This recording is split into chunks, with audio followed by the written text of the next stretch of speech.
ಓ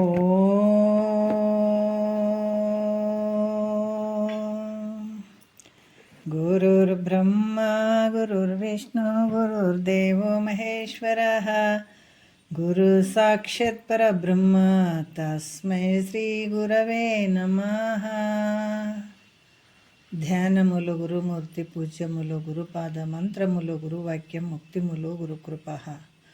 ಶ್ರೋತ್ರಿಯ ಬ್ರಹ್ಮನಿಷ್ಠ ಸದ್ಗುರು ಬಸವಾನಂದರ ಪಾದ ಕಮಲಗಳಿಗೂ ಅವರ ಪ್ರತಿರೂಪದಂಥ ನಿಜಗುಣಪ್ಪನವರ ಪಾದ ಕಮಲಗಳಿಗೂ ನನ್ನ ದೀರ್ಘದಂಡ ಪ್ರಣಾಮಗಳನ್ನು ಸಲ್ಲಿಸುತ್ತಾ, ಸದ್ಗುರು ಮಾರ್ಥಂಡ ಸಾಬಾಯಿ ಸದ್ಗುರುಗಳ ಪಾದ ಕಮಲಗಳಿಗೂ ಹಾಗೂ ರಾಯಪ್ಪ ಸದ್ಗುರುಗಳ ಪಾದ ಕಮಲಗಳಿಗೂ ನನ್ನ ದೀರ್ಘದಂಡ ಪ್ರಣಾಮಗಳನ್ನು ಸಲ್ಲಿಸುತ್ತಾ, ಗುರು ಸ್ವರೂಪರಾದಂತಹ ನನ್ನ ಪತಿದೇವರಿಗೂ ಕೂಡ ನನ್ನ ದೀರ್ಘದಂಡ ಪ್ರಣಾಮಗಳನ್ನು ಸಲ್ಲಿಸುತ್ತಾ, ಮನದಲ್ಲಿ ಸ್ಮರಿಸಿಕೊಳ್ಳುತ್ತಾ, ತಮ್ಮೆಲ್ಲರಿಗೂ ವಂದಿಸುತ್ತಾ, ಇವತ್ತ ನಿಜಗುಣರು ರಚಿಸಿದಂಥ ಕೈವಲ್ಯ ಪದ್ಧತಿ ಒಳಗೆ ಶಿವಕಾರುಣ್ಯ ಸ್ಥಳ ಇವತ್ತಿನ ಆಧಾರದ ವಿಷಯ. ಭಾಳಷ್ಟು ವಿಚಾರಗಳನ್ನು ನಮಗೆ ತಿಳಿಸ್ತಾರೆ. ಈ ಕೈವಲ್ಯ ಅಂದ್ರೆ ಮೋಕ್ಷ, ಪದ್ಧತಿ ಅಂದ್ರೆ ದಾರಿ. ಮೊದಲನೇ ಪದ ನಡೆದದ ಶ್ರೀ ಗುರು ವಚನೋಪದೇಶವನ್ನು ಆಲಿಸಿದಾಗಲಹುದು ನರರಿಗೆ ಮುಕ್ತಿ ಅನ್ನುವಂಥದ್ದು. ಇದನ್ನು ಯಾವ ರೀತಿ ನಾವು ಆಲಿಸ್ಬೇಕು, ಸದ್ಗುರು ಎಂಥತ್ತಿರಬೇಕು, ಆತನ ವಾಕ್ಯಗಳನ್ನು ಆತನ ವಚನವನ್ನು ಆಲಿಸಿದಾಗಲಹುದು ನರರಿಗೆ ಮುಕ್ತಿ ಅನ್ನುವಂಥದ್ದನ್ನು ಅವರು ಹೇಳ್ತಾ ಬರ್ತಾ ಇದ್ದಾರೆ. ನಮಗೆ ಒಂದನೇ ನುಡಿಯಲ್ಲಿ ಈಗ ಏನು ಹೇಳಿದಾರ ಅಂದ್ರೆ, ದುರಿತ ಕರ್ಮವನ್ನು ಒಲ್ಲದಿರು ಪುಣ್ಯವನ್ನೇ ಮಾಡು, ಹರನಡಿ ಬಿಡಿ ಶಾಂತರೊಡನಾಡು, ಕರುಣವಿರಲಿ ಜೀವರುಳು ನೀತಿ ವಿಧನಾಗು, ಪರೆ ಪೊರೆದಿದರನೆಂದು ಬೆಸಸುವ ಅಂತ ಈ ಒಂದನೇ ನುಡಿ ಹೇಳ್ತಾರೆ ಅವರು. ನಿನ್ನೆ ವಿಚಾರದಲ್ಲಿ ಹೇಳಿದರು, ದುರಿತ ಕರ್ಮವನ್ನು ಅಲ್ಲದಿರು ಅಂದ್ರೆ ಒಳ್ಳೆಯ ಕೆಲಸವನ್ನು ಮಾಡು, ಪಾಪದ ಕೆಲಸಗಳನ್ನು ಬಿಟ್ಟು ಬಿಡು, ಪುಣ್ಯದ ಕೆಲಸಗಳನ್ನು ಮಾಡು. ಇಂಥ ಒಂದು ಪುಣ್ಯದ ಕೆಲಸ ಮಾಡೋದ್ರಿಂದ ನಿನಗೆ ದುಃಖ ಅನ್ನುವಂಥದ್ದು, ಪಾಪದ ಕೆಲಸಗಳನ್ನು ಮಾಡಿದಾಗ ದುಃಖ ಆಗ್ತದೆ, ಪುಣ್ಯದ ಕೆಲಸಗಳನ್ನು ಮಾಡಿದಾಗ ಸುಖ ಆಗುವಂಥದ್ದು ಅನ್ನುವಂಥದ್ದು. ಮತ್ತು ಹರ ನಡಿವಿಡಿ ಶಾಂತರೊಡನಾಡು ಅಂತ ಹೇಳ್ತಾರೆ. ಇಲ್ಲಿ ಪಾಪದ ಕೆಲಸಗಳನ್ನು ಬಿಡು, ಪುಣ್ಯದ ಕೆಲಸಗಳನ್ನು ಮಾಡು, ಮತ್ತು ಪರಮಾತ್ಮನ ಒಂದು ಪಾದಕಮಲಗಳನ್ನು ಇಡಿ ಅಂತ. ಪರಮಾತ್ಮ ಸಿಗಬೇಕಾದ್ರೆ ಹೆಂಗೆ ಸಿಗ್ತಾನ್ರಿ ಅಂತಂದಾಗ ಶಾಂತರೊಡನಾಡು ಅಂತ ಹೇಳಿದರು, ಮಹಾತ್ಮರ ಒಡನಾಡು ಅಂತ ಹೇಳಿದರು. ಇವಾಗ ಕರುಣವಿರಲಿ ಜೀವರುಳು ನೀತಿ ವಿಧನಾಗು ಅಂತ ಹೇಳುವಂಥ ವಿಚಾರವನ್ನು ನಾವು ತೊಗೊಂಡು ಮಾತಾಡೋಣ. ಇವಾಗ ಹೇಳೋಣ. ಯಾಕಂತಂದ್ರೆ ಸತ್ಸಂಗ ಅನ್ನುವಂಥದ್ದು ಭಾಳ ಮುಖ್ಯವಾಗಿರುವಂಥದ್ದು. ಅಂಥ ಸಜ್ಜನರ ಸಹವಾಸ ಮಾಡು ಅನ್ನುವಂಥದ್ದನ್ನು ನಿನ್ನೆ ಒಂದು ವಿಚಾರದಲ್ಲಿ ಅವರು ಹೇಳಿ ನಂತರ ಇವಾಗ ಹೇಳ್ತಾರ, ಕರುಣವಿರಲಿ ಜೀವರುಳು ನೀತಿ ವಿಧಾನವು. ಈ ರೀತಿ ಈ ಸಂತರ ಸಂಘವನ್ನು ಮಾಡ ಅಂತ ಹೇಳಿದರು. ಅಂಥ ಸಜ್ಜನರು ನಮ್ಗೆ ಸಿಗಬೇಕಂದ್ರೆ ಹೆಂಗೆ ವಿಚಾರ ಬರ್ತದಿಲ್ಲ. ಅಂಥ ಸತ್ಸಂಗ ಅಥವಾ ಸಜ್ಜನರು, ಸತ್ಯ ವಸ್ತುವನ್ನು ಅರ್ಥಕೊಂಡಂಥವ್ರು, ಅಂಥ ಸತ್ಪುರುಷರು ನಮಗೆ ಹೆಂಗೆ ಸಿಗ್ತಾರ್ರಿ ಅವರು, ಮತ್ತು ಅವ್ರ ಗುರುತು ನಮಗೆ ಹೆಂಗೆ ಹತ್ತಬೇಕು ಅಂತ ಪ್ರಶ್ನೆ ಬರ್ತದೆ. ಯಾಕಂದ್ರೆ ಭಾಳ ಗದ್ದಲಕ್ಕೆ ಬಿದ್ದಿರ್ತೀವಿ ನಾವು, ಯಾರು ಹೆಂಗೋ ಗೊತ್ತೇ ಇರೋಂಗಿಲ್ಲ. ಅದಕ್ಕೆ ನಮ್ಗೆ ಹೆಂಗೆ ಗೊತ್ತಾಗಬೇಕು ಅಂತಂದ್ರೆ ಅವ್ರು ಹೇಳ್ತಾರೆ, ಮಹಾತ್ಮರು ಹೇಳ್ತಾರೆ, ಕರುಣವಿರಲಿ ಜೀವರುಳು ನೀತಿ ವಿಧಾನಾಗು. ಕರುಣವಿರಲಿ ಜೀವರುಳು ಅಂತ ಹೇಳ್ತಾರೆ. ಅಂದ್ರೆ ನೀನು ಜಗತ್ತಿನ ಒಳಗೆ ಸಕಲ ಜೀವರಾಶಿಗಳ ಮೇಲೆ ಕರುಣೆ ಉಳ್ಳಂಥವನಾಗು. ಈಗ ಜೀವಕೋಟಿಗಳೇನು ಭಾಳ ಅದಾವಲ್ಲ, ಅವುಗಳ ಮೇಲೆ ಕರುಣೆ ಉಳ್ಳಂಥವನಾಗಪ್ಪ. ಕರುಣೆ ಅಂದರೆ ಹೇಳ್ತಾರಲ್ಲ, ದಯವಿಲ್ಲದ ಧರ್ಮವಾವು ದಯ್ಯ, ದಯವೇ ಬೇಕು ಸಕಲ ಪ್ರಾಣಿಗಳಲ್ಲಿ ಅಂತ ಹೇಳ್ತಾರಲ್ಲ. ಬಸವಣ್ಣವರು ಹೇಳಿದಂಗೆ ಈ ಕರುಣೆ ಅಂತಂದರೆ ಏನಪ್ಪ ಅಂದ್ರೆ ದಯೆ. ದಯೆ ಭಾಳ ಕರುಣೆ ತೋರಿಸುವಂಥದ್ದು. ಅಂದ್ರೆ ದುಃಖಿಗಳಾದಂಥ ಜೀವಿಗಳನ್ನು ಕಂಡು ತನ್ನ ಕೈಲಾದ ಮಟ್ಟಿಗೆ ಕಾಯ ವಾಚ ಮನಸ್ಸದಿಂದ ಸಹಾಯ ಮಾಡುವಂಥದ್ದು. ತನ್ನ ಕೈಲಾದ ಮಟ್ಟಿಗೆ ಎಷ್ಟು ಸಹಾಯ ಮಾಡ್ತಾನೋ ಮಾಡಿ ಅವರು ದುಃಖವನ್ನು ನಿವಾರಣೆ ಮಾಡುವಂಥ ಭಾವ ಹೊಂದಿರುವಂಥದ್ದು. ಅದೇನು ಅನ್ಸ್ಕೊಳತ್ತಂದ್ರೆ ಕರುಣೆ ಅಂತ ಹೇಳಿಸ್ಕೊಳ್ತದೆ. ಮಾತಿನಿಂದನೇ ಮಾಡಬಹುದು ಸಹಾಯ. ಯಾಕಂದರೆ ನಮ್ಮ ಹತ್ರ ಕೊಡೋಕೆ ದುಡ್ಡು ಇಲ್ಲ, ಅಥವಾ ಅವ್ರಿಗೆ ಸಹಾಯ ಮಾಡೋಕ್ಕೆ ಏನೂ ಇಲ್ಲ ಅಂತಂದ್ರೆ 4 ಮಾತು ಒಳ್ಳೆ ಮಾತಾರ ಆಡ್ಬೇಕಂತ ಹೇಳ್ತಾರೆ. ಒಳ್ಳೆ ಮಾತು ಇಲ್ಲ, ಏನಾಗಂಗಿಲ್ಲ, ನಾವು ನಿಮ್ಮ ಜೊತೆ ಇದ್ದೀವಿ, ನೀವು ಕಷ್ಟದಾಗ ಇದ್ದಂಥ ಜೀವಿಗಳನ್ನು ಕಂಡು ಅವರಿಗೆ ಕರೆಕ್ಟಾಗಿ ಹೇಳುವಂಥದ್ದು, ಅವ್ರ ದುಃಖದಲ್ಲಿ ಭಾಗಿಯಾಗಿಲ್ಲ, ಏನು ಹೆದರೋದು ಬೇಡ, ನಾವು ಇದ್ದೀವಿ ಅಂತ ಅನ್ನುವಂಥ ಭಾವ. ಶರೀರದಿಂದ ಸಹಾಯ ಮಾಡುವಂಥದ್ದಾದರೆ ಶರೀರದಿಂದ ಸಹಾಯ ಮಾಡುವಂಥದ್ದಾಗಿರ್ಬೋದು. ಆಮೇಲೆ ಈ ಮನಸ್ಸಿನಲ್ಲಿ ಒಳ್ಳೆಯ ಅಭಿಪ್ರಾಯ ಇಟ್ಕೊಳ್ಳೋದು, ಎಲ್ಲರೂ ಒಳ್ಳೆಯ ರೀತಿಯಿಂದ ಇರಲಿ ಅನ್ನುವಂಥದ್ದು, ಇವೆಲ್ಲ ಏನಾಗ್ತಾವೆ, ಪುಣ್ಯಕ್ಕೆ ಜಮಾ ಆಗ್ತಾವೆ ಇವು. ಅದಕ್ಕೆ ಈ ರೀತಿ ಕರುಣಾಮಯ ಉಳ್ಳಂಥ ಭಾವ ನಿನಗಿರಬೇಕು. ಮತ್ತು ಈಗ ರೋಗದಿಂದ ಏನು ಬಳಲ್ತಾ ಇರ್ತಾರಲ್ಲ ಅವರಿಗೆ ತನ್ನ ಕೈಲಾದ ಮಟ್ಟಿಗೆ ಭಾಳಷ್ಟು ರೋಗದಿಂದ ಬಳಲ್ತಾ ಇದ್ದಂಥವ್ರಿಗೆ ಔಷಧಿ ಉಪಚಾರಗಳನ್ನು ಮಾಡುವಂಥದ್ದು, ನಿನ್ನ ಹತ್ರ ಆದರೆ ಕೊಡುವಂಥದ್ದು, ಮತ್ತು ರೋಗದ ದುಃಖವನ್ನು ಕಳೆಯುವಂಥದ್ದಾಗಿರ್ಬೋದು. ಭಾಳಷ್ಟು ಈಗ ನಾವು ಸಾಮಾನ್ಯವಾಗಿ ಈಗ ಮೊನ್ನೆ ಏನು ಯಾವ್ದು ಬಂತಲ್ರಿ ಕರೋನಾ, ಅದು ಬಂದಾಗ ಎಷ್ಟೋ ಜನ ಹೆಲ್ಪ್ ಮಾಡಿದರು, ಸಹಾಯ ಮಾಡಿದರು. ಭಾಳಷ್ಟು ಜನ ಅದೊಂದು ಅವಕಾಶ ಮನುಷ್ಯನಿಗೆ ಏನೋ ಒಂದು ಪುಣ್ಯ ಸಂಪಾದನೆ ಮಾಡೋಕೆ, ಯಾರು ಇರಲಾರ್ದವರಿಗೆ ಒಂದಿಷ್ಟು ಊಟ ಕೊಡುವಂಥದ್ದು, ಇದೆಲ್ಲ ಮಾಡುವಂಥದ್ದು ಕರುಣಾಗುಣ ಅಂತ ಹೇಳ್ಸ್ಕೊಳ್ತದೆ. ಇದನ್ನು ಮನುಷ್ಯ ಇದನ್ನು ಸಂಪಾದನೆ ಮಾಡಬೇಕು. ಅದಕ್ಕೆ ಕೊಟ್ಟದ್ದು ತನಗೆ ಬಚ್ಚಿಟ್ಟದ್ದು ಪರರಿಗೆ, ಕೊಟ್ಟಿದ್ದು ಕೆಟ್ಟಿ ತೆನೆಬೇಡ, ಮುಂದೆ ಕಟ್ಟಿಹುದು ಬುತ್ತಿ ಸರ್ವಜ್ಞ ಅಂತ ಹೇಳಿದ್ದಾರೆ. ಸರ್ವಜ್ಞ ಏನು ಹೇಳಿದಾರ, ಕೊಟ್ಟಿನ ಇನ್ನೊಬ್ಬರಿಗೆ ಕೊಟ್ಟೆ ಅಂತ ನೀನು ಇದು ಮಾಡೋಕ್ಕೆ ಹೋಗಬೇಡ, ಆದ್ರೆ ಕೊಟ್ಟದ್ದು ತನಗೆ ನೀ ಏನು ಕೊಟ್ಟಿದ್ದಿ, ನಿನ್ನ ಕೈಯಾರ ಕೊಟ್ಟಿದ್ದು ಅದು ನಿನಗೆ ಐತೆ. ಬಚ್ಚಿಟ್ಟಿದ್ದು ಪರರಿಗೆ, ನೀನು ಬಚ್ಚಿ ಇಟ್ಟು ಹೋಗ್ತಿದ್ದಲ್ಲ ಆ ಪರರಿಗೆ ಅಂತ ಹೇಳ್ತಾರ. ಮಕ್ಕಳು ಮರಿಗಳು ಅಂತೂ ಹೇಳಂಗಿಲ್ಲ, ಅವ್ರ ಪರರು. ಅದಕ್ಕೆ ಕೊಟ್ಟದ್ದು ತನಗೆ ಬಚ್ಚಿಟ್ಟದ್ದು ಪರರಿಗೆ, ಮುಂದೆ ಕಟ್ಟಿಹುದು ಬುತ್ತಿ ಅಂತ ಹೇಳ್ತಾರೆ. ಅದು ವ್ಯರ್ಥ ಅಲ್ಲ. ಅದಕ್ಕೆ ಈ ರೀತಿಯಾಗಿ ಏನಂತಂದ್ರೆ ಈ ಮನುಷ್ಯ ಕರುಣಾಶಾಲಿಯಾಗಿರಬೇಕು. ಯಾಕಂದ್ರೆ ಸತ್ಪುರುಷರ ಸಂಘ ಮಾಡಬೇಕಾದ್ರೆ ನಿನಗೆ ಕರುಣಾಗುಣ ಇರಬೇಕು ನಿನ್ನ ಹತ್ರ. ಮತ್ತು ನಿನ್ನ ಹತ್ರ ಕರುಣಾಗುಣ ಮತ್ತು ನಿನಗೆ ಒಳ್ಳೆ ಗುಣ ಇದ್ದು ನೋಡಿದಾಗ ಮಾತ್ರ ಅವರು ನಿನಗೆ ಏನಂದ್ರೆ ನಿನ್ನ ಜೊತೆ ಅವರು ಇರ್ತಾರೆ. ಅವ್ರ ಸಂಘದಾಗ ನೀನು ಸೇರ್ಕೊಳಕ್ಕಾಗ್ತದೆ. ನಿನ್ನ ಬಳಿ ಕೆಟ್ಟ ಗುಣಗಳು ಇದ್ದು ಅಂದರೆ ಸೇರೋಕ್ಕಾಗ್ತದೆ ಅಂದ್ರೆ, ಈಗ ಕಳ್ಳ ಇರ್ತಾನೆ, ಒಬ್ಬ ಕಳ್ಳ ಇದ್ದನಂತಂದ್ರೆ ಆತನ ಗೆಳತನ ಮಾಡ್ಬೇಕಾಗಿರ್ತ ಕಳ್ಳನೇ ಇರಬೇಕಾಗ್ತದೆ, ಹೌದಿಲ್ಲ? ಮೊದಲು ಕಳ್ಳತನ ಕಲಿಬೇಕಾಗ್ತದೆ, ಅವ್ರ ಗುಣಗಳು ಇದನ್ನ ಬಲ್ಲಿ ಇರಬೇಕಾಗ್ತದೆ. ಹಾಗಾಗಿ ಕಳ್ರಿಗೆ ಹೊಂದುತ್ತದೆ. ಮತ್ತು ಇಲ್ಲಂತಂದ್ರೆ ಆತ ನಮ್ಮ ಸಂಗಡ ನಮ್ಮ ಗೆಳತನ ನಿಂದೇನು ಮಾಡೋ ಅವಶ್ಯಕತೆ ಇಲ್ಲಪ್ಪ, ನೀ ಕಳ್ಳತನ ಮಾಡೋಕ್ಕೆ ಬರೋಂಗಿಲ್ಲ, ನೀ ಕಳ್ಳತನ ಮಾಡಿದ್ರೆ ಮಾತ್ರ ನಮ್ಮ ಜೊತೆ ಸೇರಿಲ್ಲ ಅಂದ್ರೆ ಹೋಗ್ಬಿಡ ಅಂತ ಹೇಳ್ತಾರೆ ಅವರು. ಹಿಂಗೆ ಅವ್ರು ಕಳ್ಳ ಅದಾನಂತ ಇದನ್ನು ಕಳ್ಳ ಅದಾನೆ, ಇದನ್ನು ನಮ್ಮಂಗೆ ದರೋಡೆಕೋರ ಅದಾನಂತಾನೆ ಅವ್ರ ಫ್ರೆಂಡ್ ಮಾಡ್ಕೋತಾರೆ, ಇಲ್ಲಾಂದ್ರೆ ಇಲ್ಲ. ಅದ್ರಂಗೆ ಕರುಣಾಶಾಲಿಗಳಾಗಿದ್ದಂಥ ಸತ್ಪುರುಷರು ಕೂಡ ನಿನ್ನ ಬಲ್ಲಿರುವಂಥ ಗುಣಗಳನ್ನು ನೋಡ್ತಾರೆ ಅವರು. ಅವರ ಸಂಘ ನೀ ಮಾಡಬೇಕಂದ್ರೂ ಕೂಡ ನಾವು ಕರುಣಾಶಾಲಿಗಳಾಗಿರಬೇಕು, ನಮಗೂ ಗೊತ್ತಿರಬೇಕು ಅದ್ರ ಬೆಲೆ. ಮತ್ತು ಅದ್ರಾಗ ನಾವು ಇರ್ಲಿಕ್ಕೆ ಸಾಧ್ಯ ಆಗ್ತದೆ, ಇಲ್ಲಾಂದರೆ ಹಂಗೆ ಆಗಂಗಿಲ್ಲ. ಅಂದ್ರೆ ಸತ್ಪುರುಷರಲ್ಲಿ ಅಂಥ ಕರುಣಾಗುಣ ಏನೈತ್ರಿ ಅಂತ ಕೇಳ್ಬೋದಲ್ಲ. ಅಂಥದ್ದು ಏನು ಮಾಡ್ಯಾರ ಅವರು ಅಂದ್ರೆ, ಅವ್ರು ಹೇಳ್ತಾರ ಈ ಸಂಸಾರ ಅನ್ನುವಂಥದ್ದೇ ಒಂದು ಸಮುದ್ರ. ಅವರು ಉಪಮಾನ ಕೊಡ್ತಾರೆ ಏನಂತಂದ್ರೆ, ಈ ಸಂಸಾರ ಅನ್ನುವಂಥದ್ದು ಸಮುದ್ರದ ಇದ್ದಂಗೆ ಒಂದು ಹೇಳ್ತಾರೆ ಅವರು. ಇದರಲ್ಲಿ ಈ ತ್ರಿತಾಪಗಳು ಅದಾವೆ. ಹೆಂಗೆ ಆಧ್ಯಾತ್ಮಿಕ, ಆದಿ ಭೌತಿಕ, ಆದಿ ದೈವಿಕ ಅನ್ನುವಂಥದ್ದು 3 ತಾಪಗಳಿಂದ ಕೂಡ್ಕೊಂಡಿರುವಂಥದ್ದು. ಇದರಲ್ಲಿ ಬೆಂದು ದುಃಖದಿಂದ ಒದ್ದಾಡ್ತಾ ಇರುವಂಥ ಜೀವಕೋಟಿಗಳು ಹಲವಾರು ಅದಾವೆ. ಆ ಹಲವಾರು ಜೀವಿಗಳೇನು ಕಷ್ಟದಿಂದ ಈ ಆಧ್ಯಾತ್ಮಿಕ, ಆದಿ ಭೌತಿಕ, ಆದಿ ದೈವಿಕ ಈ ಬೆಂಕಿಯಿಂದ ಬೆಂದು ಹೋಗ್ತಾ ಇದ್ದಾವಲ್ಲ, ಇಂಥ ಜೀವಕೋಟಿಗಳ ಉದ್ಧಾರ ಮಾಡುವಂಥ ಕರುಣಾಗುಣ ಅವರಲ್ಲಿ ಸ್ವಭಾವತಃ ಇರ್ತದ ಅವ್ರ ಹತ್ರ. ಅದಕ್ಕೆ ಕರುಣಾಗುಣವು ಅವರಲ್ಲಿ ಸ್ವಭಾವ ಸಿದ್ಧವಾಗಿರ್ತದೆ.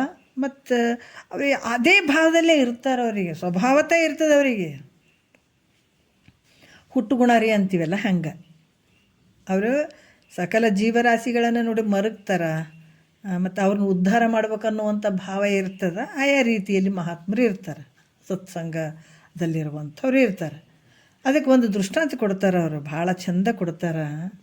ಒಮ್ಮೆ ತುಕಾರಾಮ್ ನೋಡ್ರಿ, ಎಂತೆಂಥ ಮಹಾತ್ಮರು ಆವಾಗ ಇದ್ದರು ಅಂತಲ್ಲ, ಈಗೂ ಇದ್ದಾರೆ. ಇಲ್ಲಂತಿಲ್ಲ. ಅವಾಗ ಭಾಳ ಚಮತ್ಕಾರ ನಡೀತಿದ್ವು, ಮಹಿಮೆ ನಡೀತಿದ್ವು, ಅಂಥವೆಲ್ಲ ಪವಾಡಗಳು ನಡೀತಿದ್ವು. ಈಗಿಲ್ರಿ ಅಂತಲ್ಲ, ಈಗೂ ಅದಾವ. ತರ್ಕಕ್ಕೆ ನಿಲುಕದೇ ಇರುವಂಥ ಘಟನೆಗಳು ಆಗ್ತಾವ ಇಲ್ಲಿ. ಅದಕ್ಕೆ ಒಮ್ಮೆ ತೂಕಾರಾಮ್ ಸಂತರು ಏನು ಮಾಡ್ತಾರೆ, ಒಂದು ಗುಡ್ಡದ ಮೇಲೆ 2 ಕಲ್ಲುಗಳನ್ನು ತೆಗೆದುಕೊಂಡು ಅವುಗಳನ್ನು 2 ಕಲ್ಲುಗಳು ಇರ್ತಾವೆ ನೋಡ್ರಿ, ಗುಡ್ಡದ ಮೇಲೆ ಹೋಗಿ 2 ಕಲ್ಲುಗಳನ್ನು ತೊಗೊಂಡು ತಾಳ ಹಾಕೋರಂಗೆ ಮಾಡಿ ಆತ ಅದನ್ನು ಪಾಂಡುರಂಗನ ಭಜನೆ ಮಾಡ್ಕೊತ ಕೂತಿದ್ದ. ಪಾಂಡುರಂಗನ ಪರಮ ಭಕ್ತ ಸಂತ ತುಕಾರಾಮ್. ಆತ ಮಾಡ್ತಾ ಕೂತ್ಕೊಂಡಿದ್ದ ಗುಡ್ಡದ ಬಳಿ. ಗುಡ್ಡದ ಸಮೀಪ ಒಂದು ಹೊಲ ಇತ್ತು, ಸಾಹುಕಾರನ ಹೊಲ. ಆವಾಗ ಆತ ಏನು ಮಾಡ್ದ, ಬೆಳೆ ಏನು ಬಿತ್ತಿದ್ದ, ಒಳ್ಳೆ ಕಾಳುಗಳಿಂದ ತುಂಬಿತ್ತು, ಜೋಳದ ಕಾಳು ಅವೆಲ್ಲ ಕಾಳುಗಳನ್ನು ಹಾಕಿದ್ನಲ್ಲ, ಬಹಳಷ್ಟು ತೆನೆಗಳು ಬಿಗಿದು ಹೋಗಿದ್ವು, ಅಷ್ಟು ಕಾಳುಗಳು ತುಂಬಿತ್ತು. ಯಾಕಂತಂದ್ರೆ ಅದಕ್ಕೆ ಅದು ಹೊಲವನ್ನು ಕಾಯಬೇಕಾದ್ರೆ ಯಾರು ಆಳುಗಳು ಸಿಕ್ಕಿರಲಿಲ್ಲ ಆ ಸಾಹುಕಾರ್ಗೆ. ಆತ ಏನು ಮಾಡ್ತಿದ್ದ, ಒಂದು ಸಲ ಬಂದು ನೋಡಿದ, ಗುಡ್ಡದ ಮೇಲೆ ಕೂತ್ಕೊಂಡು ಇದು ಪಾಂಡುರಂಗನ ಭಜನೆಯನ್ನು ಮಾಡ್ತಾಯಿದ್ದ ಸಂತ ತುಕಾರಾಮ್. ಅದನ್ನು ನೋಡಿಬಿಟ್ಟ ಸಂತ ತುಕಾರಾಮ್, ಅಲ್ಲಿ ಬಂದು ಕುಂತು ಹಾಡೋದನ್ನು ನೋಡಿಬಿಟ್ಟ. ಅಲ್ಲಪ್ಪ, ನೀ ಸುಮ್ಮನೆ ಕುಂತು ಇಲ್ಲಿ ಈ ಹಾಳು ಗುಡ್ಡದ ಮೇಲೆ ಕೂತ್ಕೊಂಡು ಒದರ್ತಿದ್ದೆಲ್ಲ, ಇದೇ ಒದರಾಟ ನಮ್ಮ ಹೊಲದಲ್ಲಿ ಮಾಡಿದೆ ಅಂತಂದ್ರೆ ಸ್ವಲ್ಪ ಜೋಳವನ್ನು ನಿನಗೆ ಕೊಡ್ತೀನಿ. ಈಗೇನು ಕಡೆಗೆ ಕುಂತಿಂತಲ್ಲಿ ಗುಡ್ದಾಗ ಕುಂತೀನಿ, ಏನು ಒದರಾಕತ್ತಿದಿ, ಇದೇ ನಮ್ಮ ಹೊಲ್ದಾಗ ಕುಂತು ಹೋದ್ರೆ ಅದಕ್ಕೆ ನಿನಗೊಂದಿಷ್ಟು ಕಾಳು ಕೊಡ್ತೀನಿ ನಾನು. ಮತ್ತು ನಮ್ಮ ಹೊಲದಲ್ಲಿ ನೀನು ಇದೇ ಪ್ರಕಾರ ಭಜನೆ ಮಾಡ್ತಾ ಅಕ್ಕಿಯನ್ನು ಕಾಯಿ, ಇವೇನದಾವ ಪಕ್ಷಿಗಳನ್ನು ಕಾಯಿ, ಅಕ್ಕಿ ಅಂತಾರೆ ನೋಡು, ಅಕ್ಕಿಯನ್ನು ಕಾಯಿ ನೀನು ಅಂತ ಹೇಳ್ದ. ಮತ್ತು ನಿನಗೆ ಬೇಕಾದ್ರೆ ಒಂದು ಅಟ್ಟ ಹಾಕ್ಸಿ ಕೊಡ್ತೀನಪ್ಪ ಮ್ಯಾಲೆ, ನೀ ಕುಂತ್ಕೊಂಡು ಭಜನೆ ಮಾಡು. ಅದಕ್ಕೆ ಇಲ್ಲಿ ನೀನು ಈ ಥರ ಮಾಡಿದೆ ಅಂದರೆ ನಿನಗೇನು ಬೇಕದು ಕೊಡ್ತೀನಿ ನಾನು ಅಂತ ಹೇಳ್ದತ. ಸಂತ ತುಕಾರಾಮಿಗೆ ಏನಾಯಿತು, ಹೌದಲ್ಲ, ನಾನು ಇಲ್ಲಿ ಬಂದು ಕುಂತು ಭಜನೆ ಮಾಡೋದಕ್ಕಿಂತ ಅಟ್ಲೀಸ್ಟ್ ಆ ಹೊಲ್ದಾಗರ ಕುಂತು ನಾನು ಭಜನೆ ಹಾಡ್ಕೊತ ಕುಂತ್ರೆ ಒಳ್ಳೆಯದೇ ಆಗ್ತದಲ್ಲ ಅಂಥೇಳಿ, ಮತ್ತು ನೀನು ಹೊಲದಲ್ಲಿ ತಿರುಗಾಡ್ಕೊತ ಭಜನೆಯನ್ನು ಮಾಡಿದರೂ ಕೂಡ ಇನ್ನೂ ಒಳ್ಳೇದಾಯ್ತಂತ ಅಂದಿದ್ದಾತ ಸಾಹುಕಾರ. ಅದಕ್ಕೆ ಒಪ್ಪಿದಾತ, ಆಯಿತು ಅಂದ. ಅದಕ್ಕೆ ಸಾಹುಕಾರಿಗೂ ಖುಷಿ ಆಯಿತು. ಏನಪ್ಪ ಸಾಹುಕಾರ ಕೂಲಿ ಇಲ್ಲದೆ ಆಳು ಸಿಕ್ಕಿತ್ತಲ್ಲ ಅಂತ ಆತ ತಿಳ್ಕೊಂಡು 10-15 ದಿವಸ ಹೊಲಕ್ಕೆ ಬರಲೇ ಇಲ್ಲ ಆತ. ಕೂಲಿ ಇಲ್ಲದೆ ಆಳು ಸಿಕ್ಕಿಬಿಟ್ಟಾನ, ಆರಾಮಾಗಿ ಕಾಯ್ತಾನೆ ಬಿಡು, ಇನ್ನು ಭಜನೆ ಮಾಡ್ಕೊತ ಕುಂದಿರ್ತಾನೆ, ಎಲ್ಲ ಕಾಯ್ಕೊತಾನೆ, ಹೊಲ ಕಾಯ್ತಾನೆ, ಅಕ್ಕಿಗಳನ್ನು ಕಾಯ್ತಾನೆ ಅಂತ ಆತ ಅಂದ್ಕೊಂಡು ಬರಲೇ ಇಲ್ಲ. ಆದ್ರೆ ಈ ಕಡೆ ತುಕಾರಾಮ್ ಏನು ಮಾಡಿದ, ಭಾಳ ಚೆಂದಾಗಿ ಅಟ್ಟದ ಮೇಲೆ ಕೂತ್ಕೊಂಡು ಪಾಂಡುರಂಗ ವಿಠಲನ ಭಜನೆ ಮಾಡ್ಕೊತ ಕುಳಿತುಬಿಟ್ಟ. ಆವಾಗ ಅಕ್ಕಿ ಅಲ್ಲಿ ಅಕ್ಕಿಗಳು ಏನು ಮಾಡಿದ್ವು, ನಮಗೆ ಒಡೆಯೋರು ಬಡಿಯೋರು ಯಾರು ಇಲ್ಲವೇ ಇಲ್ಲ ಅಂತ ಹೇಳ್ಬಿಟ್ಟು ಅವೇನು ಮಾಡಿದ್ವು, ದಿನ ಕಾಳುಗಳನ್ನು ತಿನ್ನೋಕೆ ಶುರು ಮಾಡಿದ್ವು. ತಿಂದು ನೀರಿಲ್ಲದೆ ಅಲ್ಲೆಲ್ಲಿ ಸಹಾಯಕತ್ತಿಬಿಟ್ಟು ನೋಡ್ರಿ. ಬಿಸಿಲಿತ್ತಲ್ಲ, ಅವೆಲ್ಲ ಕಾಳುಗಳನ್ನು ತಿಂದು ಅಲ್ಲೆಲ್ಲಿ ಸಹಾಯಕತ್ತಿದ್ವು. ಈಗ ಒಂದು ದಿವಸ ಅದಕ್ಕೆ ಏನು ಅನ್ನಿಸ್ತು, ನಮ್ಮ ಯಜಮಾನ್ರು ಹೊಲದಲ್ಲಿ ತಿರುಗ್ತಾ ಭಜನೆ ಮಾಡಂತ ಹೇಳ್ಯಾರ, ಅದಕ್ಕೆ ಒಂದು ರೌಂಡ್ ತಿರುಗೇಡಿ ಬಂದ್ರೆ ಐತಂತ ಇದಕ್ಕೆ ತಲೆಯಾಗ ಬಂತು, ಸಂತ ತುಕಾರಾಮನ ತಲೆಯಾಗ ಬಂತು. ಆತ ಹೊಲದಲ್ಲೆಲ್ಲ ತಿರುಗಾಡ್ಕೊಂತ ವಾದ. ಅಲ್ಲೆಲ್ಲೆಲ್ಲೆಲ್ಲ ಹಕ್ಕಿಗಳು ಸತ್ತು ಬಿದ್ದಿದ್ವು. ಅವುಗಳನ್ನು ಕಂಡು ಅಯ್ಯೋಯ್ಯೋ ನೀರಿಲ್ಲದೆ ಬಿದ್ದು ಸತ್ತಾವ. ನಮ್ಮ ಯಜಮಾನ್ರು ಅಕ್ಕಿ ಕಾಯಿ ಅಂತ ಹೇಳಿದಾರ, ಈ ಹಕ್ಕಿಗಳ ರಕ್ಷಣೆ ಮಾಡಂತ ಹೇಳಿದಾರ, ಅದಕ್ಕೆ ಇವು ಸಾಯ್ಲಕತ್ಯಾವಲ್ಲಪ್ಪ ಅಂಥೇಳಿ ಆತ ಏನು ಮಾಡ್ದ, ಒಂದು ಮಗಿಗಳನ್ನು ತಂದ. ಕುಂಬಾರನ ಮನೆಗೆ ಹೋಗಿ 100 ಮಗಿಗಳನ್ನು ತಂದು ಅವುಗಳಲ್ಲಿ ನೀರು ತುಂಬಿ 4 ದಂಟುಗಳನ್ನು ಜೋಡಿಸಿ ಅದಕ್ಕೆ ಕಟ್ಟಿದ್ರು ನೋಡ್ರಿ. ಎಲ್ಲ ಅವು ಜೋಳದ ದಂಟುಗಳು ಇರ್ತಾವಲ್ಲ, ಅವು 4 ಜೋಡಿಸಿ ಅವಕ್ಕೊಂದೊಂದು ಮಗಿಯನ್ನು ಕಟ್ಟಿ ತೂಗಾಕಿದ. ಹಕ್ಕಿಗಳಿಗೆ ಮತ್ತಷ್ಟು ಆರಾಮಾಗಿ ಕಾಳು ತಿನ್ನವು, ನೀರು ಕುಡಿಯವು, ಹಾರಾಡವು. ಈ ರೀತಿ ಅಲ್ಲಿ ಗಿಡಗಳಲ್ಲಿ ವಾಸ ಮಾಡಿಕೊಂಡಿದ್ದು. ಎಷ್ಟು ಎಲ್ಲ ಕಡೆ ತಿಂದು ಅಲ್ಲೇ ಗಿಡಗಳಲ್ಲಿ ವಾಸ ಮಾಡಿಕೊಂಡಿದ್ವು. ಹಿಂಗೆ 8-9 ದಿವಸಗಳಾಯಿತು.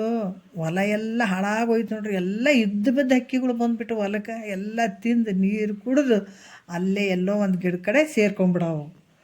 ಹೊಲದಲ್ಲಿ ಒಂದು ತೆನೆಯಾಗ ಒಂದು ಕಾಳು ಕಾಣಲಿಲ್ಲ, ಯಾಕಂದ್ರೆ ಎಲ್ಲ ಹಕ್ಕಿಗಳು ಬಂದುಬಿಟ್ಟಾವ. ಎಲ್ಲ ಹೊಲ್ದಾಗ ಮತ್ತು ಹೊಡಿತಿರ್ತಾರೆ, ಇಲ್ಲಿ ಹೊಡೆಯೋರು ಯಾರಿಲ್ಲ, ಚೆನ್ನಾಗಿ ತಿನ್ಬೋದಲ್ಲ ಅಂತ ಎಲ್ಲ ಹಕ್ಕಿಗಳು ಬಂದು ಇಲ್ಲಿ ತಿನ್ನಕತ್ತಿದ್ವು. ಒಂದು ದಿವಸ ಯಜಮಾನ ನೋಡಿ ಬಂದ್ರಾಯ್ತಂತ ಬಂದು ನೋಡ್ದ, ಹೊಟ್ಟೆ ಹುರಿದೋಯ್ತು. ಯಾಕಂದ್ರೆ ಇದು ಕೊಡೋಕ್ಕಿಂತ ಮುಂಚೆ ಕಾಳುಗಳು ತುಂಬೋಗಿದ್ವು ತೆನೆಗಳಲ್ಲಿ. ಇವಾಗ ಒಂದು ತೆನೆಯಾಗ ಕಾಳಿಲ್ಲ, ಹೊಟ್ಟೆ ಹುರಿದೋಯ್ತು. ಸಾಧು ಏನು ಮಾಡಿದಿ ನೀನು, ನಾನು ಅಕ್ಕಿ ಕಾಯಿ ಅಂತಂದ್ರೆ ಹೊಲ ಎಲ್ಲ ಹಾಳು ಮಾಡಿದೆ ಅಲ್ಲೋ ನೀನು ಅಂತಂದ. ಆವಾಗ ಸಂತ ತುಕಾರಾಮಂದ ನೋಡಪ್ಪ, ನಾನು ಹೇಳ್ದಂಗೆ ಕೇಳೀನಿ, ಅಕ್ಕಿಗಳು ಒಂದೂ ಸತ್ತಿಲ್ಲ, ಕಾಳು ತಿಂದವ, ನೀರು ಕುಡ್ದವ, ಮತ್ತಷ್ಟು ದಪ್ಪಾಗ್ಯಾವ ನೋಡು ಅಂದತ. ಅಂದಗಳೇ ಅವುಗಳನ್ನು ಚೆನ್ನಾಗಿ ಕಾಯ್ದೀನಿ, ಹೇಳ್ದಂಗೆ ಅವಕ್ಕೆ ನೀರು ಕಡಿಮೆ ಮಾಡಿಲ್ಲ, ಕಾಳು ಕಡಿಮೆ ಇಲ್ಲ, ತಿಂದಾವ, ಬೇಕಾದಂಗೆ ದಪ್ಪಾಗಿದ್ದಾವೆ ನೋಡು, ಚೆನ್ನಾಗಿ ಕಾಯ್ದೀನಿ ಅಂತ ಹೇಳ್ದ. ಹಂಗೆ ಸೌಕರ್ಯನಿಗೆ ಭಾಳ ಸಿಟ್ಟು ಬಂದುಬಿಡ್ತು. ಅವನು ನನಗೆಲ್ಲ ಈಗ ಲಾಸ್ ಆಗಿಬಿಟ್ಟದ ಹೊಲ್ದಾಗ, ಅದಕ್ಕೆ ಎಲ್ಲ ಕಾಳುಗಳನ್ನು ಈತನ ವಸೂಲಿ ಮಾಡಿದ್ರೆ ಆಯ್ತು ಅಂತ ನಿಶ್ಚಯ ಮಾಡಿ, ಯಾಕಂದ್ರೆ ಇದಕ್ಕೆ ಶಿಷ್ಯರು ಭಾಳ ಜನ ಅದಾರ, ಹೆಂಗೆ ಮಾಡಿ ಕೊಡ್ತಾರೆ ಕೊಡಲಿ, ನನಗೆ ಕೇಸ್ ಹಾಕಿಬಿಟ್ರಿ ಅಂತ ಕೇಸ್ ಹಾಕಿದತ್ತ, ದಾವೆ ಮಾಡ್ದ. ಅದಕ್ಕೆ ಶಿಷ್ಯರ ಬಳಗ ಎಲ್ಲ ಸೇರಿತು. ಸಂತ ತುಕಾರಾಮ್ ಶಿಷ್ಯರ ಬಳಗ ಎಲ್ಲ ಸೇರಿಬಿಟ್ಟು, ನೋಡಪ್ಪ ಈ ದಾವೆ ವಾಪಸ್ ತಕ್ಕೋ, ಎಷ್ಟು ರೊಕ್ಕ ಆಗ್ತದೆ ನಾವು ಕೊಡ್ತೀವಿ ಅಂತ ಅವರು ಹೇಳಿದ್ರು. ಬೇಡಿದಷ್ಟು ನೀ ಎಷ್ಟು ಕೇಳ್ತಿದ್ದಿ ಕೇಳು, ನಾವು ಕೊಡ್ತೀವಿ, ಇದು ರದ್ದು ಮಾಡಿಬಿಡು, ದಾವೆ ಮಾಡಿದ್ರೆ ಕೇಸ್ ಮಾಡೋದು ಅಂತಂದರು. ಅಂದಗಳೇ ಆ ಅಪ್ಪನ ಹೊಲವನ್ನು ತಮ್ಮ ಕಡೆ ತೊಕ್ಕೊಂಡು, ಆ ಹೊಲ ಇಷ್ಟು ರೊಕ್ಕ ನೀ ತಗೋ, ಇಷ್ಟು ಕಾಳಿಂದ ರೊಕ್ಕ ನೀ ತಗೋ, ನಾವು ಕೊಡ್ತೀವಿ, ಈ ಕೇಸ್ ರದ್ದು ಮಾಡು ಅಂತೇಳಿ ಆ ಹೊಲವನ್ನು ಈ ಭಕ್ತರೇ ತೊಗೊಂಡ್ರು.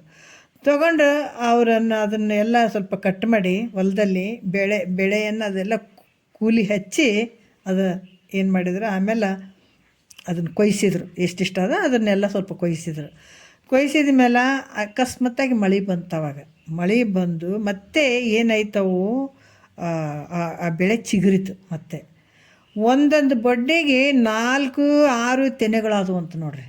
ಅದಕ್ಕೆ ಕಟ್ ಮಾಡಿದ್ದೆ ಮತ್ತೆ ಚಿಗುರು ಬಿಡ್ತಂತ ಮಳೆ ಬಂದಗಳೇ. ಒಂದೊಂದು ಬಡ್ಡಿಗೆ 4-5 ತೆನೆಗಳು ಆಗಿಬಿಟ್ಟು ಉತ್ತಮ ಕಾಳಾಗಿಬಿಡ್ತದು. ಅದನ್ನು ಕೊಯ್ಸಿ ರಾಶಿ ಮಾಡಿದಾಗ 100 ಚೀಲಗಳಾದವು ಅಂತ ನೋಡ್ರಿ, 100 ಚೀಲ ಬೆಳೆ ಬಂತದು. ಅದಕ್ಕೆ ಆ ಶಿಷ್ಯರೆಲ್ಲರೂ ಕೂಡ ಆ ಜೋಳ ನಾವು ನಮ್ಮ ಪಾಲಿಂದ ಏನು ಬಂತು ಅದು ತೊಗೊಂಡೀವಿ, ಇದು ಗುರುಗಳದದ, ತುಕಾರಾಮ್ ಅವ್ರದ್ದದ ಅಂತ ಹೇಳಿ ಅವರನ್ನು ಕರೆಸಿ, ಈ ಜೋಳ ನಿಮ್ಮದಪ್ಪ, ಇದು ನೀವೇ ತೊಗೊಂಡು ಹೋಗ್ರಿ ಅಂತ ಹೇಳಿದ್ರು ಅವ್ರ ಶಿಷ್ಯರುಗಳು ಎಲ್ಲರೂ ಗುರುಗಳಿಗೆ, ತುಕಾರಾಮ್ ಗುರುಗಳಿಗೆ. ಅದಕ್ಕೆ ಇದನ್ನು ಯಾರು ತಿನ್ನೋರು, ಹೊಲ್ದವ್ನಿಗೆ ಕೊಟ್ಟು ಬಿಡ್ರಿ ಅಂತ ಹೇಳಿದ್ರು. ಶಿಷ್ಯರಂದರು, ಹೊಲ್ದವ್ನ ಜೋಳ ಮುಟ್ಟಿದಾವ ಗುರುಗಳೇ, ಅದಕ್ಕೆ ಇದು ನಿಂಬುದ ಅದ ಒಯ್ಯಿರಿ ಅಂತಂದರು. ಇಲ್ಲ ಇದು ನಂದಲ್ಲ, ಹಂಗಿತ್ತಂದ್ರೆ ಇದು ವಿಠಲನ ಜೋಳನೇ ಅದ, ಅದಕ್ಕೆ ಇದನ್ನು ಆತನ ಕಾರ್ಯಕ್ಕೆ ಉಪಯೋಗ ಮಾಡ್ರಪ್ಪ ಅಂತ ಹೇಳಿದ್ರಂತ ಸಂತ ತುಕಾರಾಮ್. ಅವುಗಳನ್ನು ಮಾರಿ ವಿಠಲನ ಗುಡಿ ಕಟ್ಸಿದ್ರಂತ ಹೇಳ್ತಾರೆ. ಅದಕ್ಕೆ ಈ ರೀತಿಯಿಂದ ಮಹಾತ್ಮರು ಏನು ಮಾಡ್ತಾರಂದ್ರೆ, ಅದು ಭಾಳಷ್ಟು ಬರ್ತದೆ, ತಿರ್ಗಾ ಬರ್ತದೆ. ಒಳ್ಳೆ ಭಾವ ಇತ್ತು ಅಂತಂದಾಗ ನೀ ಏನು ಯಾವುದು ಹೋಗಂಗಿಲ್ಲ, ಅದು ವಾಪಸ್ ಬಂದೇ ಬರ್ತದೆ. ಆದರೆ ನಿನ್ನ ಭಾವ ಶುದ್ಧ ಇರ್ಬೇಕು, ಮೊದಲನೇ ಮಾತು. ಮತ್ತು ಸತ್ಪುರುಷರು ಹೆಂಗಿರ್ತಾರೆ, ಅವ್ರ ಭಾವ ಶುದ್ಧ ಇರ್ತದೆ. ಶುದ್ಧ ಇದ್ದಂಥ ಭಾವ ಏನೇ ಕೆಲಸಗಳನ್ನು ಮಾಡಲಿ ಸಕ್ಸಸ್ ಆಗ್ತಾವ, ಶುದ್ಧ ಆಗ್ತಾವ, ಕಾರ್ಯಗಳಾಗ್ತಾವ. ಅಲ್ಲಿ ದೇವ್ರಿಗೆ ದಿಂಡ್ರಿಗೆ ಬೇಡ್ಕೊಂಡು ಅದಾಗ್ಲಪ್ಪೋ ಇದಾಗ್ಲಪ್ಪ ಅಂದ್ರೆ ಏನು ಒಳ್ಳೆ ಕಾರ್ಯಗಳಾಗ್ತಾವನ? ನಿನ್ನ ಬಳಿ ಕೆಟ್ಟ ಗುಣಗಳು ಇಟ್ಕೊಂಡು ಕೇಸಿ ಯಾವ ದೇವ್ರಿಗೆ ಹೋದ್ರೇನು? ಹೇಳ್ತಾರಲ್ಲ, ಸಿ ಇಟ್ಕೊಂಡು ಹೃದಯದಲ್ಲಿ ಮನಸ್ಸಿನಲ್ಲಿ ಸಿ ಭಾವ ಇಟ್ಕೊಂಡು ಕಾಶಿಗೆ ಹೋದ್ರೇನು? ಅಂಥ ಗುಣ ನಿನ್ನ ಬಳಿ ಇಟ್ಕೊಂಡು ನೀನು ಯಾವ ದೇವ್ರಿಗೆ ಕೈ ಮುಗಿದ್ರೇನು, ಯಾವ ದೇವರಿಗೆ ಅಡ್ಡ ಬಿದ್ರೇನು, ಯಾವ ದೇವ್ರಿಗೆ ಹೋದ್ರೇನು? ನಿನ್ನ ಬಳಿ ಮೊದಲು ಗುಣ ಶುದ್ಧ ಇಟ್ಕೊಂಡು ನೀನು ಎಲ್ಲಿ ಹೋಗ್ಬೇಡ, ಕುಂತು ಕೆಲಸ ಮಾಡಿ ಎಲ್ಲ ಕೆಲಸಗಳು ಆಗ್ತಾವ. ಏನು ಹೋಗ್ಯದ ಅದೆಲ್ಲ ಡಬ್ಬಲ್ ತ್ರಿಬ್ಬಲಾಗಿ ವಾಪಸ್ ಬರ್ತದೆ. ನಿನ್ನ ಭಾವ ಶುದ್ಧ ಇರಬೇಕದು. ಅದಕ್ಕೆ ಮಹಾತ್ಮರು ಈ ರೀತಿ ಇರ್ತಾರೆ, ಕರುಣಾಶಾಲಿಗಳು ನೋಡ್ರಿ ಅವರು. ಅಂಥ ಕರುಣಾಶಾಲಿಗಳಿಗಿದ್ದಂಥ ಮಹಾತ್ಮರ ಸಂಘ ಆಗಬೇಕಾದ್ರೆ ನಾವು ಏನಾಗಬೇಕು, ಕರುಣಾಶಾಲಿಗಳಾಗಬೇಕು. ಅಂಥವ್ರು ಇದ್ದಾಗ ಅಂಥವ್ರ ಸಂಘ ನಡೀತದೆ. ಅದಕ್ಕೆ ನೀ ಮೊದಲ ಕರುಣಾಶಾಲಿ ಆಗಪ್ಪ ಅಂತ ಹೇಳ್ತಾರೆ. ಮತ್ತು ಈ ಕರುಣಾಶಾಲಿ ನಮಗೆ ಬರಬೇಕಾದ್ರೆ ಏನು ಮಾಡಬೇಕು ಗುರುಗಳೇ? ಪ್ರಶ್ನೆ ನೋಡ್ರಿ, ಹೆಂಗೆ ಮಾಡ್ಬೇಕು ಈ ಕರುಣಾಶಾಲಿ ನಮಗೆ ಬರಬೇಕು? ಹೆಂಗೆ ಮಾಡಬೇಕು ಅಂದ್ರೆ ನೀತಿ ವಿಧಾನ ಆಗು. ನೋಡ್ರಿ, ಇದೇ ನುಡಿಯಲ್ಲಿ ಎಷ್ಟು ಅದ್ಭುತವಾಗಿ ಹೇಳ್ತಾರೆ ಮಹಾತ್ಮರು. ಭಾಳಷ್ಟು ಕರುಣಾಮಯಿಗಳು. ನೀತಿ ವಿಧಾನ ಆಗು ಅಂತ ಹೇಳ್ತಾರೆ. ಅಂದ್ರೆ ನೀತಿಯನ್ನು ಬಲ್ಲವನಾಗಪ್ಪ.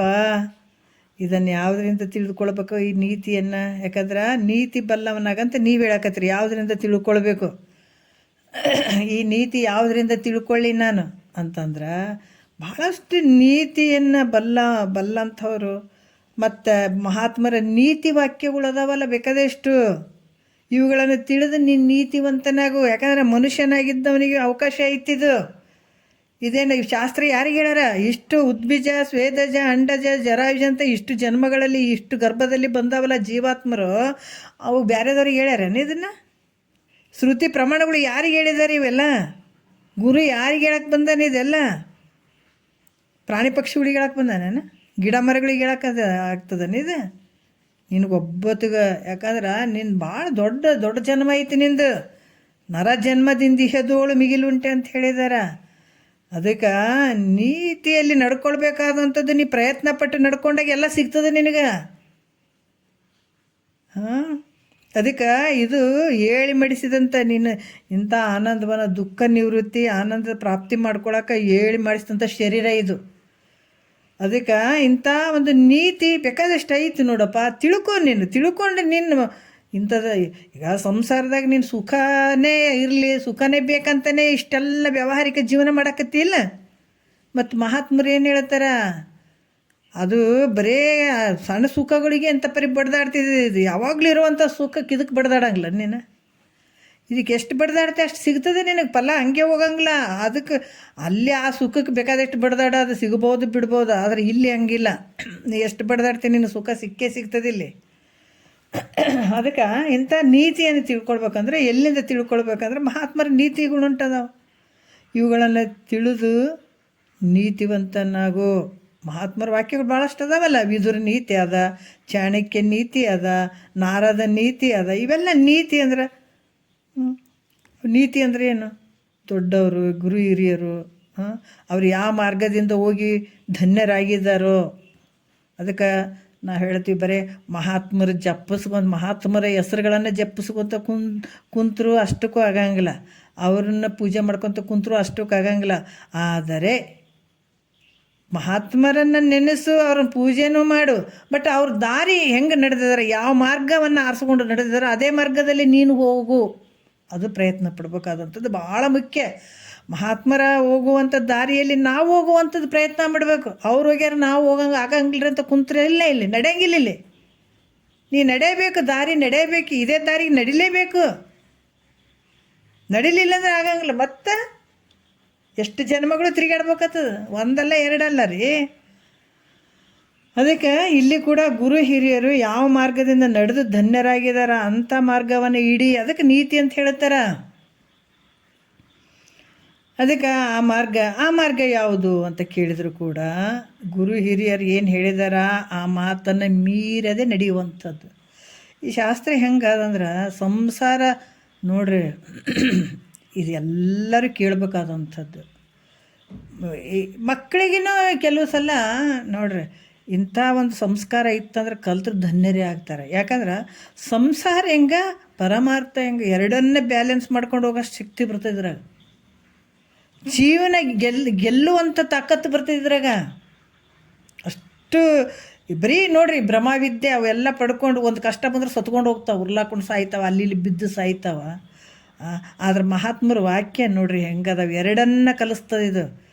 ಸಂಸಾರ ಹೆಂಗಿರಬೇಕು, ಈ ಒಂದು ಪರಮಾರ್ಥ ಹೆಂಗಿರಬೇಕು, ಎರಡನ್ನ ತಿಳಿಸ್ಕೊಡುವಂಥ. ಅದಕ್ಕೆ ಇಲ್ಲಿ ಆ ಥರ ಗುರು ಹಿರಿಯರ ಮಾತನ್ನು ಮೀರದೆ ನಡೆಯುವುದು.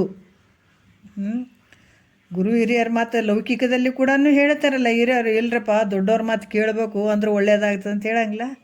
ಇಲ್ಲಿ ಕೂಡ ಹಾಗೇ ಗುರು ಹಿರಿಯರ ಮಾತನ್ನು ಮೀರದೆ ನಡೆಯುವಂಥದ್ದು. ಸಣ್ಣವನಾದರೂ ಯೋಗ್ಯ ರೀತಿಯಿಂದ ಮಾತಾಡುವಂಥದ್ದು, ಸಣ್ಣತಾದರೂ ಕೂಡ ಒಳ್ಳೆ ಒಂದು ರೀತಿಯಿಂದ ಮಾತಾಡಬೇಕಾಗ್ತದ. ಮತ್ತು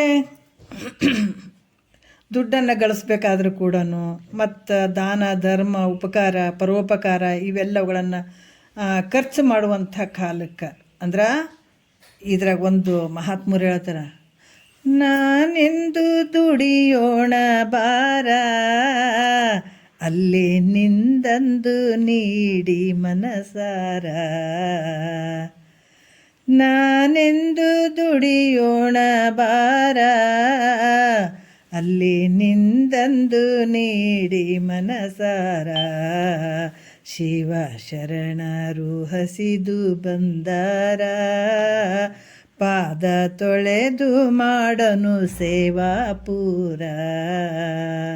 ಎಷ್ಟು ಅದ್ಭುತವಾಗಿ ಹೇಳ್ತಾರಲ್ಲ. ದುಡಿಬೇಕಾದಾಗ ನೋಡ್ರಿ ಅದನ್ನು ಹೇಳ್ತಾರೆ ಅವರು, ನೀನು ಗುರು ಹಿರಿಯರಿಗೆ ಗೌರವ ಕೊಡಬೇಕು, ಅವ್ರು ಹೇಳಿದ ಮಾತು ಕೇಳಬೇಕು, ಅವ್ರ ಮಾತು ಮೀರಬಾರ್ದು. ನೀನು ದುಡಿಬೇಕಾದಾಗ ನೋಡ್ರಿ, ನಾನು ದುಡಿತಾ ಇದ್ದೀನಿ, ನಾ ದುಡಿತೀನಿ ಅಂತ ದುಡಿ.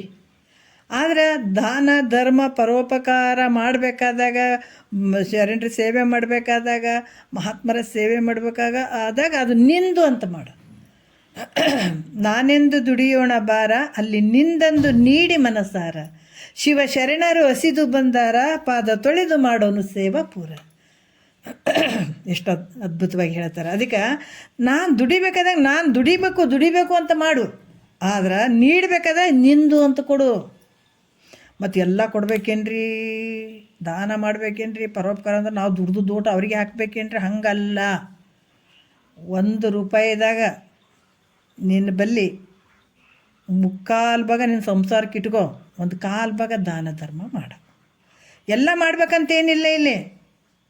ನಿನ್ನ ಬಲ್ಲಿ ಎಷ್ಟದ 1 ರೂಪಾಯಿ ಇತ್ತಂದ್ರೆ 10 ಪೈಸೆ ಭಾಗ ಅಥವಾ 4 ಅಣೆ ಭಾಗ ದಾನ ಧರ್ಮಕ್ಕೆ ಮಾಡು.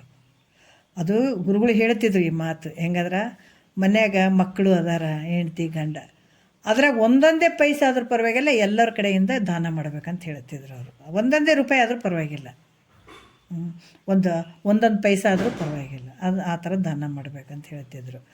ಈಗ ಇಲ್ಲೇನು ಹೇಳ್ತಾರೆ, ದಾನ ಮಾಡಬೇಕಾದ್ರೂ ಕೂಡ ಅದು ನಿಂದು ಅಂತ ಮಾಡು ದಾನ ಮಾಡಬೇಕಾದ್ರೆ. ಮತ್ತು ಈ ರೀತಿಯಿಂದ ಅದಕ್ಕಾಗಿ ಈಶ್ವರ ನಾಮಸ್ಮರಣೆ, ಶಿವಕಥೆಗಳನ್ನು ಕೇಳುವಂಥದ್ದು, ಸಜ್ಜನರ ಸಂಘ ಮಾಡುವಂಥದ್ದು. ಸಂಪತ್ತು ಬಂತು ಅಂತಂದ್ರೆ ಅವರೇನು ಇವರೇನು ಅನ್ಬೇಡ, ಅದು ನಿನ್ನನ್ನು ತುಳಿದಾಕ್ತದೆ. ನಿನ್ನ ನಷ್ಟ ನೀನೇ, ಈ ಗುಣ ಏನಾದರೂ ಬಂತು ಅಂದ್ರೆ ನಿನ್ನ ನಷ್ಟ ನೀನೇ ಮಾಡ್ಕೊಳ್ತಿ. ಅದಕ್ಕೆ ಸಂಪತ್ತು ಬಂದಾಗ ಹೆಂಗಿರ್ತಿ? ವಿನಯದಿಂದ ಇರು. ಮತ್ತು ತನಗೆ ಕಷ್ಟ ಬಂದರೂ ಕೂಡ ಏನಂತಂದ್ರೆ, ತನಗೆಷ್ಟೇ ಕಷ್ಟ ಬಂದರೂ ಕೂಡ ಪರರಿಗೆ ಹಿತ ಆಗುವಂಗೆ ನಡಿ. ನೋಡ್ರಿ, ಇವೆಲ್ಲ ನೀತಿ ಒಳಗೆ ಬರುವಂಥದ್ದು. ಈ ರೀತಿ ಮೊದಲಾದವುಗಳು. ಯಾಕಂದರೆ ಇವೆಲ್ಲ ಏನು ಹೇಳ್ತಾರಂದರೆ ನೀತಿ ಅಂತ ಹೇಳ್ಸ್ಕೊಳ್ತಾವೆ. ಹಿಂಗೆ ಮಾಡಬೇಕಾಗ್ತದೆ, ಇಂಥ ವಿಚಾರಗಳನ್ನು ನೀಟ್ಕೊಳ್ಬೇಕಾಗ್ತದೆ. ಇಂಥ ನೀತಿಗಳನ್ನು ಬಲ್ಲವನಾಗಿ ನೋಡ್ರಿ, ಪೊರ್ದಿದರನು ಪೊರೆ ನಿನ್ನನ್ನು ಅಂದ್ರೆ ಹೇಳ್ತಾರೆ ಅವರು. ಏನು ಹೇಳಿದ್ದಾರೆ ಈ ನುಡಿಯಲ್ಲಿ? ಕರುಣವಿರಲಿ ಜೀವರುಳು ನೀತಿ ವಿಧಾನಾಗು ಪೊರ್ದಿದರನೆಂದು ಬೆಸೆಸುವ. ಪೊರ್ದಿದರನೆಂದು ಅಂದ್ರೆ ನಿನ್ನನ್ನು ಯಾರು ನಂಬಿದಾರ ಅವರನ್ನು ಯಾವತ್ತೂ ಕೈ ಬಿಡಬೇಡ. ನಂಬಿದವರನ್ನು ಅಂದ್ರೆ ಹೆಂಡತಿ ಮಕ್ಕಳು, ಇವರು ನಿನ್ನನ್ನು ನಂಬಿದಿರ್ತಾರಲ್ಲ, ಅವರನ್ನು ರಕ್ಷಣೆ ಮಾಡು. ಮತ್ತು ನಂಬಿಕೆಯಿಂದ ತಂದಿಟ್ಟ ಹಣ, ಯಾರಾದರೂ ನಂಬಿಕೆಯಿಂದ ನಿನ್ನ ಹತ್ರ ಹಣ ತಂದಿಟ್ಟಿದ್ರಂತಂದ್ರೆ ಅವರು ಬೇಡಿದಂಥ ವೇಳೆಯಲ್ಲಿ ಅವರಿಗೆ ಸರಿಯಾಗಿ ಮುಟ್ಟಿಸುವಂಥದ್ದು ನಿನ್ನ ಕೆಲಸ. ಮತ್ತು ಅದು ಬಿಟ್ಟು ತೊಗೊಂಡು ಕೊಟ್ಟಿಲ್ಲ ಅಂತ ಅನ್ನುವಂಥದ್ದಲ್ಲ. ಯಾರಾದರೂ ನಿನ್ನ ನಂಬಿ ಬಂದು ಬೆನ್ನಿಗೆ ಬಿದ್ದಿರ್ತಾರೆ ಕೆಲವರು. ಹೆಂಗಾದ್ರೆ ಯಾರಾದರೂ ಬಡಿತಾ ಇದ್ದಾರಾ ಅಂತಂದ್ರೆ, ಅಂಥ ಸಂದರ್ಭದಲ್ಲಿ ನನ್ನನ್ನು ಸಹಾಯ ಮಾಡಿರಿ, ನನಗೆ ತೋರಿಸ್ಲಾರ್ದಂಗೆ ಮಾಡಿರಿ, ಹಿಂಗೆ ಹೊಡಿಲಾಕ್ಕೆ ಬಂದಾರ ಅಂದ್ರೆ ಅಂಥವ್ರಿಗೆ ಸಹಾಯ ಮಾಡು. ಮತ್ತು ನಾನು ಖರೇನೆ ಹೇಳ್ಬೇಕಂತೇಳಿ ಅಲ್ಲಿ ಬಂದು ಅಡ್ಕೊಂಡವ್ರಿಗೆ ಇಲ್ಲಿ ಅಡ್ಕೊಂಡಾನ ನೋಡ್ರಿ, ಇಲ್ಲಿ ಬಂದಾನ ನೋಡ್ರಿ ಅಂತ ಹೇಳೋದು ಅದು ಅಲ್ಲ, ನೀತಿ ಅಲ್ಲ ಅದು. ಹಂಗೆ ಮಾಡ್ಬೇಕು, ಅವ್ರಿಗೆ ಸಹಾಯ ಮಾಡ್ಬೇಕದು. ಅಂಥ ಸಹ ಬುದ್ಧಿ ಮಾಡೋದ್ರಿಂದ ಏನಾಗ್ತದೆ, ಅವರನ್ನು ರಕ್ಷಿಸು ಅಂತ ಗುರು ಹಿಂಗೆ ಹೇಳ್ತಾನೆ.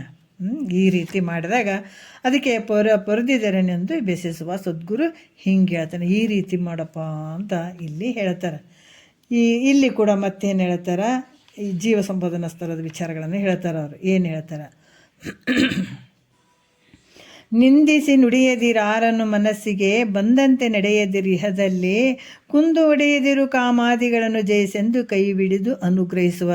ನೋಡ್ರಿ, ಇದು ಎಷ್ಟು ಅದ್ಭುತ. ಇದನ್ನೆಲ್ಲ ಕೇಳಿದಾಗ ನಮಗಂಥ ಒಂದು ಪರಮಾರ್ಥದ ವಿಚಾರ, ಅರಿವೆ ತಾನೆಂದು ನಂಬಿ ನಿಂದೊಡೆ ಮುಕ್ತಿ ಅಂತಾರಲ್ಲ, ಅಂಥ ಒಂದು ಆನಂದದ ಸ್ಥಿತಿಗೆ ನಾವು ಹೋಗ್ಬೇಕಾಗಿತ್ತು ಅಂತಂದ್ರೆ ಇವು ಮೂಲ ಬೇರುಗಳಿವು.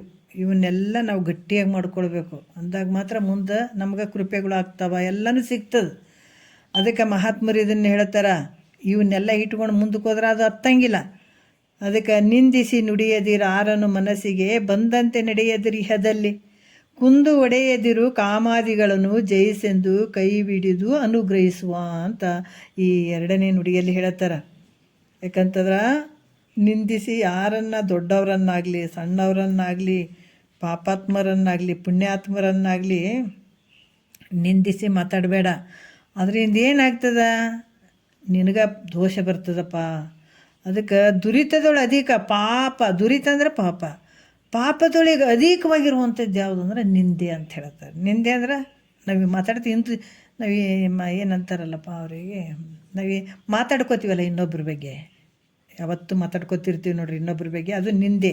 ಬರೀ ಅವ್ರ ಬಗ್ಗೆನೇ ಹಂಗೆ ಮಾಡ್ಬೇಕೇನು ಹಿಂಗೆ ಮಾಡ್ಬೇಕೇನೋ, ಅವ್ರು ಹಿಂಗದಾರ ಹಂಗದಾರ ಅಂತ ಮಾತಾಡ್ಕೊಳ್ಳುವಂಥದ್ದು ಇದು ನಿಂದೆ ಅನ್ನುವಂಥ ಪಾಪಗಳಲ್ಲಿ ನಿಂದೆ ಎಲ್ಲಕ್ಕಿಂತ ಹೆಚ್ಚಿನ ಪಾಪ ಅಂದ್ರೆ ನಿಂದೆ ಅಂತ. ಇದನ್ನು ಯಾಕಂದ್ರೆ ಮನುಷ್ಯ ಇದರಿಂದ ಏನಾಗ್ತದೆ ಅಂತಂದ್ರೆ, ಪಾಪದಿಂದ ಮನುಷ್ಯ ನರಕ ದುಃಖಗಳನ್ನು ಅನುಭವಿಸ್ತಾನ ಮುಂದೆ. ಅದಕ್ಕೆ ಏನಾದ ಹೇಳ್ತಾರಲ್ಲ, ಅದಕ್ಕೆ ತತ್ವ ಏನದ ಆಡು ಭಾಷೆಯಲ್ಲಿ ಕೂಡ ಅದ, ಎಲ್ಲರಿಗೂ ಗೊತ್ತದ. ಸ್ವಲ್ಪ ನಾವು ಡೀಪಾಗಿ ವಿಚಾರ ಮಾಡೋಂಗಿಲ್ಲ. ಅದಕ್ಕೆ ಅಯ್ಯೋ ಬಿಡ್ರಿ, ಅವ್ರದ್ದು ನಾವು ತೊಗೊಂಡು ಏನು ಮಾಡ್ಬೇಕ್ರಿ, ಮಾಡಿದವ್ರು ಪಾಪ ಆಡಿದವ್ರ ಬ್ಯಾಗ್ ಅಂತೀವಿ ಕೆಲವು ಸಲ, ಹೌದಲ್ಲ. ನಾವೇನು ಮಾಡೋದ್ರಿ, ಎಲ್ಲ ಮಾತಾಡಿರ್ತೀವಿ, ಕೊನೆಗೆ ಒಂದು ಮಾತಾಡ್ತೀವಿ, ಅಯ್ಯೋ ನಾವೇನು ಮಾಡಮ್ ತಗೋ, ಅವ್ರ ಮಾತು ತೊಗೊಂಡು ನಾವೇನು ಮಾಡಮ್, ಮಾಡಿದವ್ರ ಪಾಪ ಆಡಿದವ್ರ ಬ್ಯಾಗ ಅಂತ ಹಿಂಗೆ ಹೇಳ್ತೀವಿ. ಈ ರೀತಿ ತಾವು ಯಾವ ಪಾಪಕೃತಿಗಳನ್ನು ಮಾಡದಿದ್ರೂ ಕೂಡ ವಾಣಿಯಿಂದ, ಯಾಕಂದ್ರೆ ನಾವು ಯಾವುದು ಪಾಪ ಮಾಡಿಲ್ಲ, ಯಾರಿಗೇನ ಪಾಪ ಅಂದ್ರೆ ಹೊಡೆದು ಬಡ್ದು ಅವ್ರಿಗೆ ಜೀವ ಹೊಡೆಯೋದಂಥ ಪಾಪ ಅನ್ರಿ, ಹಂಗಲ್ಲ. ಮಹಾತ್ಮರು ಹೇಳ್ತಾರೆ, ಕೇವಲ ವಾಣಿಯಿಂದ, ಮಾತಿನಿಂದ ಅನ್ಯರ ಬಗ್ಗೆ ಮಾತಾಡ್ಕೊಂಡ್ರನ್ನ ಅದು ಕೂಡ ಏನಾಗ್ತದೆ, ಪಾಪದ ಫಲವನ್ನು ಅನುಭವಿಸ್ಬೇಕಾಗ್ತದೆ ಈ ಅನ್ಯರ ಶರೀರದಿಂದ. ಯಾಕಂದರೆ ವಾಣಿಯಿಂದ ಮನಸ್ಸಿನಿಂದ ಮಾಡಿದಂಥ, ಅನ್ಯರು ಮಾಡಿದಂಥ ಪಾಪದ ಕರ್ಮಗಳನ್ನು ಈ ವಾಣಿಯಿಂದ ಮನಸ್ಸಿನಿಂದ ಇವೆಲ್ಲ ಮಾಡೋದ್ರಿಂದ ಇದು ಪಾಪದ ಫಲವನ್ನು ಅನುಭವಿಸ್ಬೇಕಾಗ್ತದೆ. ಅದರಿಂದ ನಿಂದೆ ಮಾಡಿಕೊಡ್ದು, ಇನ್ನೊಬ್ಬರ ಬಗ್ಗೆ ನಿಂದೆ ಮಾಡಿಬಿಡಪ್ಪ. ನಿಂದಕರು ಹೆಂಗೆ ಇರ್ತಾರಪ್ಪ ಅಂತಂದ್ರೆ ಮಹಾತ್ಮರು ಹೇಳ್ತಾರೆ, ಅವರು ನೊಣಗಳಿದ್ದಂಗೆ ಇರ್ತಾರೆ. ನೊಣಗಳಿದ್ದಂಗೆ ಮಹಾತ್ಮರೆಲ್ಲ ಬರ್ದಾರ, ಸೊಣಗನಂತೆ ಅಂತ ಬರೀತಾರೆ.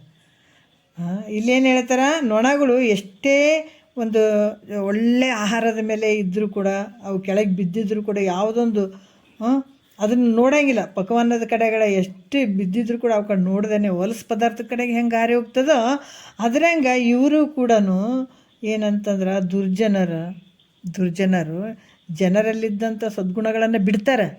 ಈಗ ಒಂದು ನೊಣ ಏನು ಮಾಡ್ತದೆ, ಚಲೋ ಆಹಾರದ ಮೇಲಪ್ಪ ಅದೊಂದು ಇದ್ರ ಮೇಲೆ ಕೂಡಂಗಿಲ್ಲ, ಅದು ಕೆಟ್ಟ ಪದಾರ್ಥ ಇರ್ತದೆ ಎಲ್ಲಿರ್ತದೆ ಅಲ್ಲೇ ಹೋಗ್ತದೆ. ಅದಕ್ಕೆ ಈ ದುರ್ಗುಣದಿಂದ ಕೂಡಿದಂಥವ್ರು ಇವರು ದುರ್ಜನರು ಹೆಂಗಿರ್ತಾರಂದ್ರೆ, ಯಾವುದೋ ವ್ಯಕ್ತಿ ಭಾಳಷ್ಟು ಒಳ್ಳೆ ಕೆಲಸ ಇರ್ತದೆ, ಅದನ್ನ ಮೇಲೆ ಒಳ್ಳೆ ಗುಣಗಳು ಇರ್ತಾವೆ, ಅದನ್ನು ಬಿಡ್ತಾರೆ.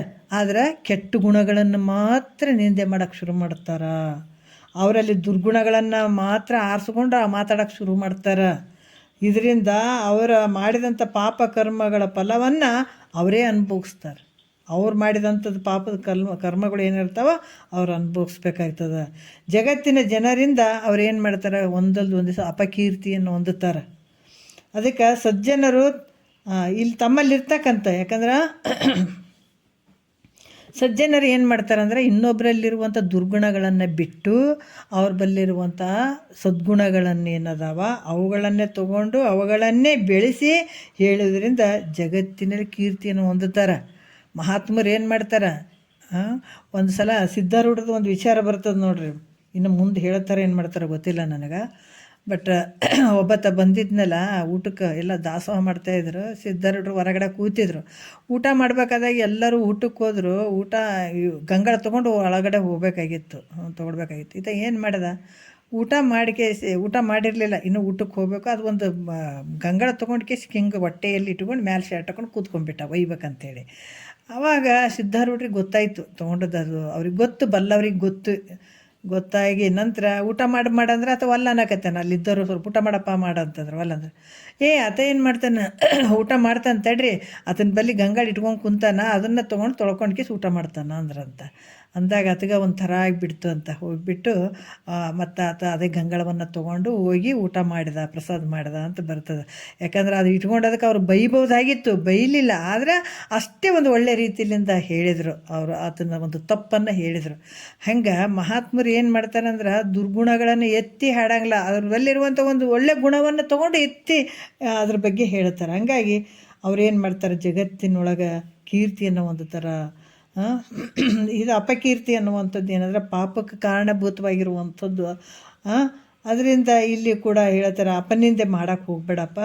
ಇಲ್ಲಿ ನಿಂದೆ ವಿಷಯಕ್ಕಾಗಿ ತೂಕರಾಮ್ ಸಂತರು ಕೂಡ ಹೇಳಿದಾರೆ, ಏನಂದ್ರೆ ನಿಂದ ಕಾಚಿ ಘರ್ ಅವಸಾವ ಸೇಜಾರಿ ಅಂತ ಹೇಳ್ತಾರೆ ಅವರು. ಅದಕ್ಕೆ ಅವ್ರು ಏನು ಹೇಳ್ತಾರೆ ಸಂತ ತೂಕರಾಮ್, ನಿಂದ ಕಾಚಿ ಘರ್ ಅಸಾವತ್ ಶೇಜಾರಿ ಅಂತ ಹೇಳ್ತಾರೆ ಅವರು. ಅಂದ್ರೆ ತೀರ್ಥಕ್ಷೇತ್ರಗಳಿಗೆ ಯಾಕೆ ಹೋಗ್ತೀರಪ್ಪ? ತೀರ್ಥಕ್ಷೇತ್ರಗಳಿಗೆ ಯಾಕೆ ಹೋಗ್ತೀರಿ? ಪಾಪ ನಿವೃತ್ತಿಗೆ ಹೋಗ್ತಿರ್ತಾನೆ. ಆದ್ರೆ ತೀರ್ಥಕ್ಷೇತ್ರಾದಿಗಳಿಗೆ ಹೋಗ್ಬೇಕಾದ್ರೆ ರೈಲ್ವೆ ಅವೆಲ್ಲ ದಾಟಿ ಹೋಗ್ಬೇಕಾಗ್ತದೆ, ಅವನ್ನೆಲ್ಲ ತೊಗೊಂಡು ಹೋಗ್ಬೇಕಾಗ್ತದೆ. ನಾನಾ ರೀತಿಯಿಂದ ತಿರುಗಿ ಅಲ್ಲಿ ಲೈನ್ ನಿಂತು ಮೈ ತೊಗೊಂಡು ನಾನಾ ರೀತಿಯಿಂದ ಕಷ್ಟಪಟ್ಟು ಪಾಪವನ್ನು ನಿವೃತ್ತಿ ಮಾಡಿಕೊಳ್ಳೋದಕ್ಕಿಂತ ಪಾಪ ಕಳ್ಕೊಬೇಕಂತಲೇ ಎಷ್ಟೋ ದೂರ ಹೋಗ್ತಾರೆ. ಈಗ ಹಿಮಾಲಯ, ಬದ್ರಿ, ಕೇದಾರನಾಥಕ್ಕೆಲ್ಲ ಹೋದಾಗ ಎಷ್ಟು ಕಷ್ಟ ಅದ ಹೋಗಿ ಬಂದವರಿಗೆ ಗೊತ್ತು. ಅಲ್ಲಿ ದೇವರು, ಇಲ್ಲಿ ನಾವು ಟಿ ವಿಯಾಗ ಕುಂತು ನೋಡಿರ್ತೀವಿ ಅಷ್ಟೇ, ಬಿಟ್ರೆ ಅಲ್ಲಿ ಹೋಗಿ ಓದೋದ ದೊಡ್ಡ ಕಷ್ಟ ಆಗಿರ್ತದೆ. ಇನ್ನು ಅಲ್ಲಿ ನೋಡ್ಬೇಕಾದ್ರೆ ಯಾವಾಗ ನೋಡ್ಯಾವಪ್ಪ, ಯಾವಾಗ ಹೋಗಿ ಬಸ್ನಾಗ ಮಲಗ್ಯಾವ, ಯಾವಾಗ ಹೋಗಿ ರೂಮಲ್ಲಿ ಮಲಗಿದೀವಿ ಅನ್ನುವಂಥದ್ದೇ ಇರ್ತದೆ. ಶರೀರಕ್ಕೆ ಆಯಾಸ ಭಾಳ ಆಗಿರ್ತದೆ, ಆದರೆ ಮನಸ್ಸಿಗೆ ಯಾವತ್ತೂ ಹಿತ ಇರೋಂಗಿಲ್ಲ ಅಲ್ಲಿ. ಇಲ್ಲಿ ಕೂಡ ಏನಾಗ್ತದೆ ಅಂತಂದ್ರೆ ಅಲ್ಲಿ ಹೋಗಿ ಬಂದದ್ದಷ್ಟೇ ಆಗ್ತದೆ ವಿನಃ ಹೋಗಿ ನೀವು ಕಷ್ಟಪಟ್ಟು ನಾನಾ ರೀತಿಯಿಂದ ಪಾಪವನ್ನು ನಿವೃತ್ತಿ ಮಾಡೋದಕ್ಕಿಂತ ನಿಂದಕರ ಓಣಿಯಲ್ಲಿ ಮನೆ ಮಾಡಿದ್ರೆ ಸಾಕಂತಾರೆ ಅವರು. ಯಾರು ನಿಂದೆ ಮಾಡ್ತಾರೆ ಅವ್ರು ಬಾಜುವರ ಇಟ್ಕೊಳ್ರಿ, ಮತ್ತು ಅವ್ರ ಓಣಿ ಎಲ್ಲರೇ ಇರ್ರಿ. ನಿಮ್ಮ ಪಾಪ ಎಲ್ಲ ದಿನ ಮಾತಾಡಿ ಎಲ್ಲ ಕಳೆದು ಬಿಡ್ತಾರೆ. ನಿತ್ಯದಲ್ಲಿ ಬೆಳಗಿನ ಸಂಜೆವರೆಗೂ ಅವ್ರು ನಿಂದೆ ಮಾಡಿ ಏನು ಮಾಡ್ತಾರೆ, ನಿಮ್ಮ ಪಾಪವನ್ನು ಕಳೀತಾರೆ ಅಂತ ಹೇಳ್ತಾರೆ ಅವರು. ಅದಕ್ಕೆ ಆ ಓಣಿಯಲ್ಲಿ ನೀವು ಮನೆಯನ್ನು ಮಾಡಿದ್ದಾದ್ರೆ ನಿಮ್ಮ ನಿಂದೆಯನ್ನು ಸಹ ಮಾಡಿ ನಿಮ್ಮ ಪಾಪವನ್ನು ಸಹಜವಾಗಿ ಕಳೆದು ಬಿಡ್ತಾರೆ. ನೀವೇನು ಕಷ್ಟಪಡೋದೇ ಬೇಕಾಗಿಲ್ಲ ಅಂತಾರೆ ಅವರು ಸಂತ ತುಕಾರಾಮ್ ಅವರು. ಅದಕ್ಕೆ ಮತ್ತು ದಾಸರು ಹೇಳ್ತಾರೆ ನೋಡ್ರಿ, ಎಷ್ಟು ಚಂದ ಹೇಳ್ತಾರೆ ಮಹಾತ್ಮರು ನೋಡ್ರಿ. ಇವನ್ನೆಲ್ಲ ಹೆಂಗೆ ತಿಳ್ಕೊಂಬಿಟ್ಟಾರೆ. ನಾವೇನೇನೋ ತಿಳಿಲಾರ್ದ ಮ್ಯಾಲಕ್ಕೆ ಹೋಗ್ತೀವಿ, ಆಮೇಲೆ ನಾವು ಭಾರಿ ಇದ್ರಿ ಅಂತಲೇ ನಾವು ದೊಡ್ಡ ಮುಂದಕ್ಕೆ ಹೋಗಿರ್ತೀವಿ. ಇವ್ರು ನೋಡ್ರಿ ಹೆಂಗೆ ಹೇಳ್ತಾರೆ ಪುರಂದರದಾಸರು, ನಿಂದಕರಿರಬೇಕು, ಹಂದಿ ಇದ್ದರೆ ಕೇರಿ ಹೆಂಗೆ ಶುದ್ಧ ಆಗ್ತದೆ ಹಂಗೆ ನಿಂದಕರು ಇರ್ಬೇಕಂತ ಹೇಳ್ತಾರೆ ಅವರು. ಅದಕ್ಕೆ ಯಾವ ಊರು ಒಳಗಾಗಲಿ ಅವ್ರು ನಿಂದಕರಿದ್ರೆ ಆ ಊರು ಮತ್ತು ಕೇರಿ ಎಲ್ಲ ಹೆಂಗೆ ಸ್ವಚ್ಛ ಆಗ್ತದೆ, ಅದೇ ರೀತಿ ಪಾಪ ಅನ್ನುವಂಥ ಮಲವನ್ನೆಲ್ಲ ನಿಂದಕರು ಹಂದಿಗಳು ತಿಂದು ಸ್ವಚ್ಛ ಹೆಂಗೆ ಮಾಡ್ತಾವೆ ಹಂಗೆ ತಿಂದು ಸ್ವಚ್ಛ ಮಾಡ್ತಾರ ಅಂತ ಅವ್ರು ಕೂಡ ಹೇಳ್ತಾರೆ ಅವರು. ಈ ನಿಂದಕರ ವಿಷಯದಲ್ಲಿ ಚಿದಾನಂದ ಅವಧೂತರು ಕೂಡ ತಮ್ಮ ಜ್ಞಾನ ಸಿಂಧು ಗ್ರಂಥದಲ್ಲಿ ಕೂಡ ಹೇಳಿದ್ದಾರೆ ಈ ಮಾತನ್ನು. ಯಾಕಂದ್ರೆ ಅವ್ರನ್ನ ಕಂಡ್ರೆ ಹೊಂದಿಸ್ಬೇಕಂತ ಹೇಳ್ತಾರೆ ಅವರು. ಯಾರು? ಇವು ಚಿದಾನಂದ ಅವಧೂತರು. ಯಾಕಂದ್ರೆ ತಾಯಿ ತನ್ನ ಮಗು ಏನಾದರೂ ಮಲವನ್ನು ಮಾಡಿತಂತಂದ್ರೆ ಆ ಕೆಸರಿನಿಂದಾಗಲಿ ಸೆಗಣಿಯಿಂದಾಗಲಿ ಅಥವಾ ಈ ಕೈಯಿಂದ ಅಥವಾ ಈ ಬಟ್ಟೆಯಿಂದ ಅಥವಾ ಏನೋ ಅದರಿಂದ ಮೂಗು ಮುಚ್ಕೊಂಡು ಅದನ್ನು ಹಿಡ್ಕೊಂಡು ಇದಕ್ಕೆ ಚೆಲ್ತಾಳೆ ಆ ಮಗು ಮಲ ಮಾಡಿತ್ತಂದ್ರೆ. ಆದರೆ ನಿಂದಕರು ನಾವು ಮಾಡಿದಂಥ ಪಾಪ ಅನ್ನುವಂಥ ಮಲವನ್ನು ಅವರು ತಮ್ಮ ಬಾಯಿಂದ ತೆಗೆದು ಹಾಕಿಬಿಡ್ತಾರೆ ಅನ್ನುವಂಥದ್ದು ಹೇಳ್ತಾರೆ ನೋಡ್ರಿ, ಎಂಥ ಮಾತು ಹೇಳ್ತಾರೆ. ಅದರಿಂದ ಅವರು ತಾಯಿಗಿಂತ ಶ್ರೇಷ್ಠ ಅದಾರ. ಅಂಥ ಮಲವನ್ನು, ನಿಮ್ಮ ಪಾಪದ ಮಲವನ್ನು ಅವ್ರು ತೆಗೆದಾಕಿ ಬಿಡ್ತಾರೆ ಅಂದ್ರೆ ಭಾಳ ಶ್ರೇಷ್ಠ ಅದಾರಪ್ಪ. ಇನ್ನು ಗುರು ಶಿಷ್ಯರಲ್ಲಿದ್ದಂಥ ಪಾಪವನ್ನು ಕಳಿಬೇಕಾದ್ರೆ ನೋಡ್ರಿ, ಗುರು ಶಿಷ್ಯನಲ್ಲಿದ್ದಂಥ ಪಾಪವನ್ನು ಕಳಿಬೇಕಾದ್ರೆ ತಿಥಿ ವಾರ ನಕ್ಷತ್ರ ಇವು ನೋಡಿ ಆತಗೆ ಉಪದೇಶವನ್ನು ಮಾಡಿ ಅವ್ರ ಪಾಪವನ್ನು ನಿವಾರಣೆ ಮಾಡ್ಬೋದು. ಆದರೆ ನಿಂದಕರು ತಿಥಿ ವಾರ ಯಾವುದೂ ನೋಡೋಂಗಿಲ್ಲ. ಅದಕ್ಕೆ ಯಾವುದು ಅಪೇಕ್ಷೆ ಮಾಡಿದೆ ಎಲ್ಲ ಟೈಮಲ್ಲಿ ಮಾತಾಡ್ಕೊಂಡು ನಿನ್ನ ಪಾಪವನ್ನು ತೊಳೆದು ಬಿಡ್ತಾರೆ. ಅದಕ್ಕೆ ಅವರು ಗುರುವಿಗಿಂತ ಶ್ರೇಷ್ಠ ಅಂತ ಅವ್ರು ಹೇಳ್ತಾರೆ ಅವರು ಚಿದಾನಂದ ಅವಧೂತರು. ಅದರಿಂದ ಮೊದಲು ಅವ್ರಿಗೆ ಹೊಂದಿಸ್ಬೇಕು ಅಂತ ಹೇಳ್ತಾರೆ. ಈ ರೀತಿಯಿಂದ ನಿಂದಕರು ಜಗತ್ತಿನಲ್ಲಿ ಬಹಳಷ್ಟು ಕನಿಷ್ಠವಾಗಿರುವಂಥವ್ರು. ಈ ಕಾರಣದಿಂದ ನಿಜಗೊಂಡ್ರು ಜೀವನನ ಕುರಿತು ಹೇಳ್ತಾರಪ್ಪ, ನಿಂದೆ ಮಾಡಬೇಡ್ರಿ, ನಿಂದಿಸಿ ನುಡಿಯದಿರ ಆರನು ಮನಸ್ಸಿಗೆ ಅಂತ ನಿಜಗೊಂಡ್ರು ಈ ಮಾತನ್ನು ಹೇಳಿದಂಥದ್ದು. ತಕ್ಷಣದಲ್ಲೇ ಪಾಪ ಬರ್ತದೆ. ಇದು ಅವಾಗ ಬರ್ತದ್ರಿ, ಈಗ ಬರ್ತದ್ರಿ, ಮುಂದೆ ಏನ್ರಿ ಸ್ವರ್ಗ ಅದು ಆ ಮುಂದೆ ನರಕಕ್ಕೆ ಹೋದ್ರೆ ಈ ಕೆಲವ್ರು ಹೇಳ್ತಾರೆ ಈಗೇನು ನಾವು ಮಾಡ್ತೀವಿ ಮುಂದೆ ಬಂದಾಗ ನೋಡ್ಕೊಂಡ್ರೈತೆ ಅಂತೀವಿ. ಇದು ಹಾಗಲ್ಲ. ನಿಂದೆ ಅನ್ನುವಂಥ ತಕ್ಷಣದಲ್ಲೇ ಆವರಿಸ್ಕೊಂಡ್ಬಿಡ್ತದೆ ನಿನಗೆ ಪಾಪ. ಅದಕ್ಕೆ ತಕ್ಷಣದಲ್ಲೇ ಇದು ಪಾಪ ಆಗಿಬಿಡ್ತದೆ. ಇದ್ರ ಮೇಲೆ ಒಂದು ದೃಷ್ಟಾಂತವನ್ನು ಹೇಳಿಬಿಡೋಣ. ಟೈಮ್ ಆಗ್ತದೇನೋ ಅಂತ ಅಂದ್ಕೊಳ್ತೀನಿ. ಇದೊಂದು ಹೇಳಿಬಿಡೋಣ. ಇನ್ನೊಂದು 5 ನಿಮಿಷ ಆದ ಟೈಮು ಇವತ್ತಿರ್ತನ. ಅದಕ್ಕೆ ಒಂದು ಕಾಲದಾಗ ಒಬ್ಬ ಯೌವನಸ್ಥವಾದಂಥ ರಾಜ ಇದ್ದ, ಸಣ್ಣವನಿದ್ದ ಆತ. ಆ ಕಾಲದಲ್ಲಿ ಒಬ್ಬ ಯೋಗೀಶ್ವರ ನೋಡ್ರಿ. ಈಗ ನಮಗೆ ಸಿದ್ಧಾರೂಢರಂತ ಅವಾಗ ಆ ಥರ ಹೆಂಗಿದ್ರು ಅವರು ಹುಚ್ಚನ ಥರ ಇದ್ದರು. ಹುಚ್ಚ ಅಂತೇಳಿ ಕಲ್ಲು ತೊಗೊಂಡು ಹೊಡೆದಾರ. ತೊಗೊಂಡೋಗಿ ಕೆಲಸಕ್ಕೆ ಹಚ್ಚಾರ. ಕೇಳಿದ್ರೆ ಕಣ್ಣಾಗ ನೀರು ಬರ್ತಾವೆ. ಈಗಿನ ಎಂತೆಂಥ ಮಹಾತ್ಮರು ಹೆಂಗಿರ್ತಾರೆ ನಮ್ಗೆ ಗೊತ್ತಾಗಂಗಿಲ್ಲ. ಸಿದ್ಧಾರೂಢನ ಸ್ಥಿತಿ ಆ ಟೈಮ್ನಲ್ಲಿ ನೋಡಿದ್ರೆ ಅದು ಕಣ್ಣು ಮುಂದೆ ಬಂದರೆ ನಮ್ಗೆ ಕಣ್ಣೀರು ಬರ್ತಾವೆ. ಎಂಥ ಒಂದು ಮಹಾತ್ಮರಿಗೆ ಹೆಂಗೆ ಮಾಡಿಬಿಟ್ಟಿದ್ದಾರಲ್ಲಪ್ಪ ಅನ್ನಿಸ್ತದ. ಯಾಕಂದರೆ ಗೊತ್ತಿರಲಾರ್ದ ಜನರಿಗೆ ಹಂಗೆ ಭಾವ ಮಾಡಿಸ್ತದ. ಅವ್ರು ಮಾಡೋಕೆ ಅವ್ರ ಇಚ್ಛೆನೂ ಅಲ್ಲ. ಅಂಥ ಒಂದು ಯೋಗಿಗಳು ಇರ್ತಾರೆ. ಅವರು ಸಣ್ಣವರೇ ಇರ್ಬೋದು, ದೊಡ್ಡವರೇ ಇರ್ಬೋದು. ಅವರೊಂದು ಸಂಸ್ಕಾರ ರೂಪವಾಗಿ ಒಮ್ಮೆಲೆ ಜ್ಞಾನ ಆಯಿತು ಅಂದಾಗ ಈ ಜಗತ್ತಿನ ಕಲ್ಪನೆ ಕೂಡ ಅವ್ರಿಗೆ ಇರೋಂಗಿಲ್ಲ. ಸುಮ್ಮನೆ ತಿರುಗಾಡ್ತಿರ್ತಾರೆ, ತಿರುಗದೆ ಹುಚ್ಚರ ಥರ ಇರ್ತಾರೆ. ಅದ್ರಂಗೆ ಅದೇ ಕಾಲದಾಗ ಒಬ್ಬ ಯೋಗೀಶ್ವರ ಬ್ರಹ್ಮಾನಂದದಲ್ಲಿದ್ದ. ನೋಡೋಕೆ ಶಕ್ತಿ ಇತ್ತು, ಶರೀರ ಗಟ್ಟಿಮುಟ್ಟಿತ್ತು, ಏನು ಮಾಡೋಕ್ಕಾಗ್ತದೆ ಹೇಳ್ರಿ. ಅಂಥ ಒಂದು ಯೋಗೀಶ್ವರ ಬ್ರಹ್ಮಾನಂದದಲ್ಲಿದ್ದಾಗ ಯಾವುದೂ ಅರಿವಿಗೆ ಬರೋಂಗಿಲ್ಲ. ಮತ್ತು ಯೋಗಿ ಹಿಂಗೆ ಇರ್ಬೇಕಂತಿಲ್ಲ, ಹೆಂಗಾದ್ರೂ ಇರ್ತಾನೆ, ಹುಚ್ಚನ ಥರನೇ ಇರ್ತಾನೆ, ಎಲ್ಲ ಥರನೂ ಇರ್ತಾನಲ್ಲ. ಈತನು ಹಂಗೆ ಇದ್ದ, ಬ್ರಹ್ಮಾನಂದದ ಸ್ಥಿತಿಯಲ್ಲಿದ್ದ. ಶರೀರದ ಪರಿವೇ ಇರಲಿಲ್ಲ, ದಿಗಂಬರ ಆಗಿದ್ದತ. ಶರೀರದ ಪರಿವೇ ಇರಲಿಲ್ಲ. ತನ್ನ ಮನಸ್ಸಿಗೆ ಹೆಂಗೆ ಬರ್ತಾನೆ ಹಂಗೆ ಸಂಚಾರ ಮಾಡ್ತಾ ಇದ್ದತ. ಮಾಡಿದಾಗ ಹಿಂಗೆ ಸಂಚಾರ ಮಾಡ್ತಾ ಮಾಡ್ತಾ ಆತ ಈ ನದಿ ಅನ್ನೋದು ಬೇಡ, ಪಟ್ಟಣ ಅನ್ನೋದು ಬೇಡ, ಎಲ್ಲ ಅರಣ್ಯ ಅನ್ನುವಂಥ ನದಿ ಅಂತೂ ಇಲ್ಲ, ಪಟ್ಟಣ ಅಂತೂ ಇಲ್ಲ, ಇದು ಅರಣ್ಯ ಅಂತೂ ಇಲ್ಲ, ಯಾವುದು ಪ್ರಜ್ಞೆನೇ ಇಲ್ಲ. ಬ್ರಹ್ಮನಿಷ್ಠದ್ದು ಇವೆಲ್ಲ ಸುಳ್ಳ ಕಾಣ್ತಿರ್ತದೆ ಅತ್ತಗ. ಇದು ಯಾವುದು ಕಾಣೋದೇ ಇಲ್ಲ ಅದಕ್ಕೆ. ಮೊದಲನೇ ಮಾತಂದ್ರೆ ಅದೇ ಬಹಳ ತುತ್ತ ತುದಿಗೆ ಹತ್ತಿ ಬಿಟ್ಟಿರ್ತಾನೆ, ಮ್ಯಾಲೆ ಹತ್ತಿ ಬಿಟ್ಟಿರ್ತಾನೆ. ಮತ್ತು ಇದೇನು ಕಾಣಿಸ್ತದೆ, ಇದೇನು ಕಾಣಂಗೇ ಇಲ್ಲ. ಮತ್ತು ಅದಕ್ಕೆ ಅದು ಪ್ರಜ್ಞೆಯಲ್ಲಿ ಬ್ರಹ್ಮಾನಂದ ಸ್ಥಿತಿಯಲ್ಲಿ ಸಂಚಾರ ಮಾಡ್ತಾ ಇದ್ದ. ಅದು ಅಚಾನಕ ರಾಜನ ಒಂದು ಬೀದಿಯಲ್ಲಿ ಬಂದು ನೋಡ್ರಿ. ರಾಜನ ಒಂದು ಪಟ್ಟಣದಲ್ಲಿ ವಾಸ ಮಾಡ್ತಿದ್ದ. ಅದೇ ಪಟ್ಟಣಕ್ಕೆ ಬಂದ. ಆ ಪಟ್ಟಣದಲ್ಲಿ ತಿರುಗಾಡ್ಬೇಕಾದಾಗ ಅಕಸ್ಮಾತ್ ರಾಜನ ಮನೆಗೆ ಹತ್ರ ಬಂದಾತ. ಆಗ ಯೋಗಿ ಮನಸ್ಸಿನಲ್ಲಿ ಭಿಕ್ಷೆ ಬಿಡ್ಬೇಕಂತ ಇಚ್ಛೆ ಆಯಿತು. ಅತಗೇನದ ಆ ರಾಜನ ಮನೆ ಬಳಿ ಬಂದಲ್ಲ, ಭಿಕ್ಷೆ ಬಿಡ್ಬೇಕಂತ ಆಸೆ ಆಯ್ತು ಅತಗ. ತಕ್ಷಣದಲ್ಲಿ ರಾಜನ ಅರಮನೆಯ ಮುಂದೆ ನಿಂತ್ಕೊಂಡ. ಆತ ದಿಗಂಬರ ಆಗಿದ್ದಂಥ ಯೋಗೀಶ್ವರತ, ದಿಗಂಬರ ಆಗಿದ್ದತ. ಬಟ್ಟೆ ಅದೇನಿರಲಿಲ್ಲ. ಓಂ ಭವತಿ ಭಿಕ್ಷಾಂ ದೇಹಿ ಅಂತ ಹೇಳ್ದಾತ. ಅಂದಾಗ ಅಲ್ಲಿ ಎದ್ದು ನಿಂತು ಬಿಟ್ಟ. ಭಿಕ್ಷಾಂ ದೇಹಿ ಅಂತ ಅಂದು ನಿಂತು ಬಿಟ್ಟ. ಅದನ್ನು ರಾಜ ನೋಡಿದ. ನಿನಗೇನು ಬಂದದಂತ ನೋಡಾಕ ಕಡಿದ್ರೆ 4 ತುಂಡು ಆಗ್ತಿದೆ, ಕೋಣ ಇದ್ದಂಗೆ. ಈ ಮಾತು ನಿಜಗುಂಡ್ರಿಗೆ ಹೊಂದಿದ್ದಾರೆ ನೋಡ್ರಿ. ಹೆಂಗೆ ಅನಿಸ್ಕೊಂಡಿರ್ಬೇಕು, ನಾವು ಕಲ್ಪನೆ ಮಾಡ್ಕೋಬೇಕು. ಇದು ಸುಳ್ಳಲ್ಲ. ಮಹಾರಾಜರ್ರಿ ಅವ್ರ ಜೋಳಿಗೆ ಹಾಕ್ಕೊಂಡು ಕೈಯಾಗಿ ಏನು ತೊಗೊಂಡಿಲ್ಲ. ಮನೆ ಎಲ್ಲ ಬಿಟ್ಟು ಭುಜಲಿಂಗ ಗುರುಗಳ ಹತ್ರ ಹೋಗ್ಬೇಕಾದ ದಾರಿಯಲ್ಲಿ ಏನೇನಿಲ್ಲ ಅವ್ರ ಹತ್ರ. ಹಸಿವಾಗ್ಯದ, ಅವರು ಕೂಡ ಭಿಕ್ಷೆಗೆ ಹೋದರು. ನಿಜಗುಂಡ್ರು ನೋಡಿ ಎಂಥ ಒಂದು ನಿರಭಿಮಾನಿಗಳು ಇರ್ಬೋದು. ಅಂಥ ಮಹಾರಾಜರು ಸಡನ್ಲಿ ಮನೆ ಬಿಟ್ಟು ಹೋಗಿ ಇಂಥ ಭಾವದಿಂದ ಭಿಕ್ಷೆ ಬೇಡಕ್ಕೆ ಹೋಗ್ತಾರಂದ್ರೆ ಹೆಂಗಿರ್ಬೋದು ರೀ ಅವರು. ಅದು ಊಹೆ ಮಾಡ್ಕೊಳಕ್ಕೂ ಆಗಂಗಿಲ್ಲ, ಅಷ್ಟೊಂದು ಇದು ಅನ್ನಿಸ್ತದ. ಅದಕ್ಕೆ ಅತಗೂ ಅಂತಿದ್ರಂತ, ದುಡ್ಕೊಂಡು ತಿನ್ನೋಕೆ ಏನಾಗ್ಯದ, ಕಡಿದ್ರೆ 4 ತುಂಡು ಹಾಕ್ತಿದೆ, ದುಡ್ಕೊಂಡು ತಿನ್ನೋಕೆ ನಿನಗೆ ಏನಾಗ್ಯದ ಅಂತ ಅವರಿಗೂ ಕೂಡ ಅಂದಿದ್ದಾರೆ ನಿಜಗುಂಡ್ರಿಗೆ, ಗೊತ್ತಾಗ್ಲಾರ್ದವರು. ಅದಕ್ಕೆ ಇಲ್ಲಿ ಕೂಡ ಇದನ್ನು ನೋಡಿ ರಾಜ ಹೇಳ್ತಾನ, ನೋಡಿ ನಿನ್ನ ಕೋಣನಂತೆ ಈ ಆದಿ ಇದು ಇಷ್ಟದು ಹಿಂಗೆಲ್ಲ ಈದಿ, ನಿನ್ನ ಕೋಣನಂಗೆ ಇದಿ, ನೀನು ಭಿಕ್ಷೆ ಬಿಡಲಿಕ್ಕೆ ನಿನಗೆ ಮನಸ್ಸಾರ ಹೆಂಗೆ ಬರ್ತದೆ, ನೀನು ತಿಳಿಯಂಗಿಲ್ಲ ನಿನಗೆ. ಅದಕ್ಕೆ ದುಡ್ಡು ತಿನ್ನೋಕೆ ಏನಾಗಿದೆ ನಿನಗೆ ಅಂತ ಹೇಳಿದ್ನಂತವ. ದುಡ್ಡು ತಿನ್ನೋಕ್ಕಾಗದೆ ಭಿಕ್ಷೆ ಬಿಡಕ್ಕೆ ಬಂದಿದೆ ನೀನು, ಕೋಣನಂಗೆ ಇದೆ ಅಂತ ಬೈದಾತ. ಈ ರೀತಿ ಮಾತಾಡಿದಾಗ ಯೋಗೀಶ್ವರನ ಇದನ್ನು ಕೇಳಿ ನಗ್ತಾ ಸುಮ್ಮನೆ ನಿಂತು ಬಿಟ್ಟು ನೋಡ್ರಿ. ಅದಕ್ಕೆ ನಗು ಬಂತು. ನಗ್ತಾ ಇದ್ದ ಯೋಗೇಶ್ವರ ಆನಂದವಾಗಿ ಇದ್ದಾತ, ಗೊತ್ತಾಗಿಲ್ಲ ಅದಕ್ಕೆ ನಗ್ತಾ ಇದ್ದ. ಅಲ್ಲಿ ಎಲ್ಲ ಜನರು ಮಹಾರಾಜರೇ ಇವರು ದೊಡ್ಡ ಮಹಾತ್ಮರದಾರ, ತಮ್ಮ ಬ್ರಹ್ಮಾಂಡದಲ್ಲಿ ಶರೀರದ ಪರಿವೇನೇ ಇಲ್ಲ, ಇವ್ರು ಹಿಂಗೆ ತಿರುಗಾಡ್ತಾರ ಅಂತ ಹೇಳಿದ್ರು ಅವರಿಗೆ. ಹೇಳಿದಗಳನ್ನೇ ಆಗ ರಾಜರು ಹೇಳ್ತಾರ, ಇವ್ರಿಗೆ ಶರೀರದ ಮೇಲೆ ಪರಿವೇ ಇಲ್ಲ, ನೋಡೋಣ. ನೀವು ಹಿಂಗೆ ಹೇಳ್ತೀರಲ್ಲ, ಈತಿಗೇನು ಶರೀರದ ಮೇಲೆ ಪರಿವೇ ಇಲ್ಲ ಅಂತ ಹೇಳ್ತೀರಲ್ಲ, ನೋಡೋಣ ಅಂತ ಸಮೀಪದಲ್ಲಿ ಒಂದು ಕಟ್ಟಿದಂಥ ಕುದುರೆ ಲದ್ದಿ ಇತ್ತದು. ಆ ಲದ್ದಿ ತಂದು ಇವನಿಗೆ ಭಿಕ್ಷೆನ ನೀಡ್ತೀನಿ ಅಂತೇಳಿ ಆ ಗಂಗಳದಾಗ ಅದನ್ನು ಲದ್ದಿಯನ್ನು ಹಾಕಿಬಿಟ್ಟಾಗ ಆ ಯೋಗೀಶ್ವರ ರಾಜನು ಏನು ಮಾಡ್ತಾರೆ, ಯೋಗೀಶ್ವರನು ರಾಜನು ಆ ಕುದುರೆಯ ಲದ್ದಿಯನ್ನು ತಂದು ತನ್ನ ಕೈ ಒಳಗೆ ಹಾಕೋದ್ರ ಒಂದೇ ತಡ, ಆತ ಹಿಂಗೆ ಕೈಯಾಗಿ ಹಿಂಗೆ ಹಾಕೋದು ಒಂದೇ ತಡ ಅದನ್ನು ಬಾಯಿಯಲ್ಲಿ ಹಾಕ್ಕೊಂಡು ತಿಂತ ಹೊರಟೋಗ್ಬಿಟ್ಟ ನೋಡ್ರಿ ಆ ಬ್ರಹ್ಮನಿಷ್ಠತ್ವ ಯೋಗಿ.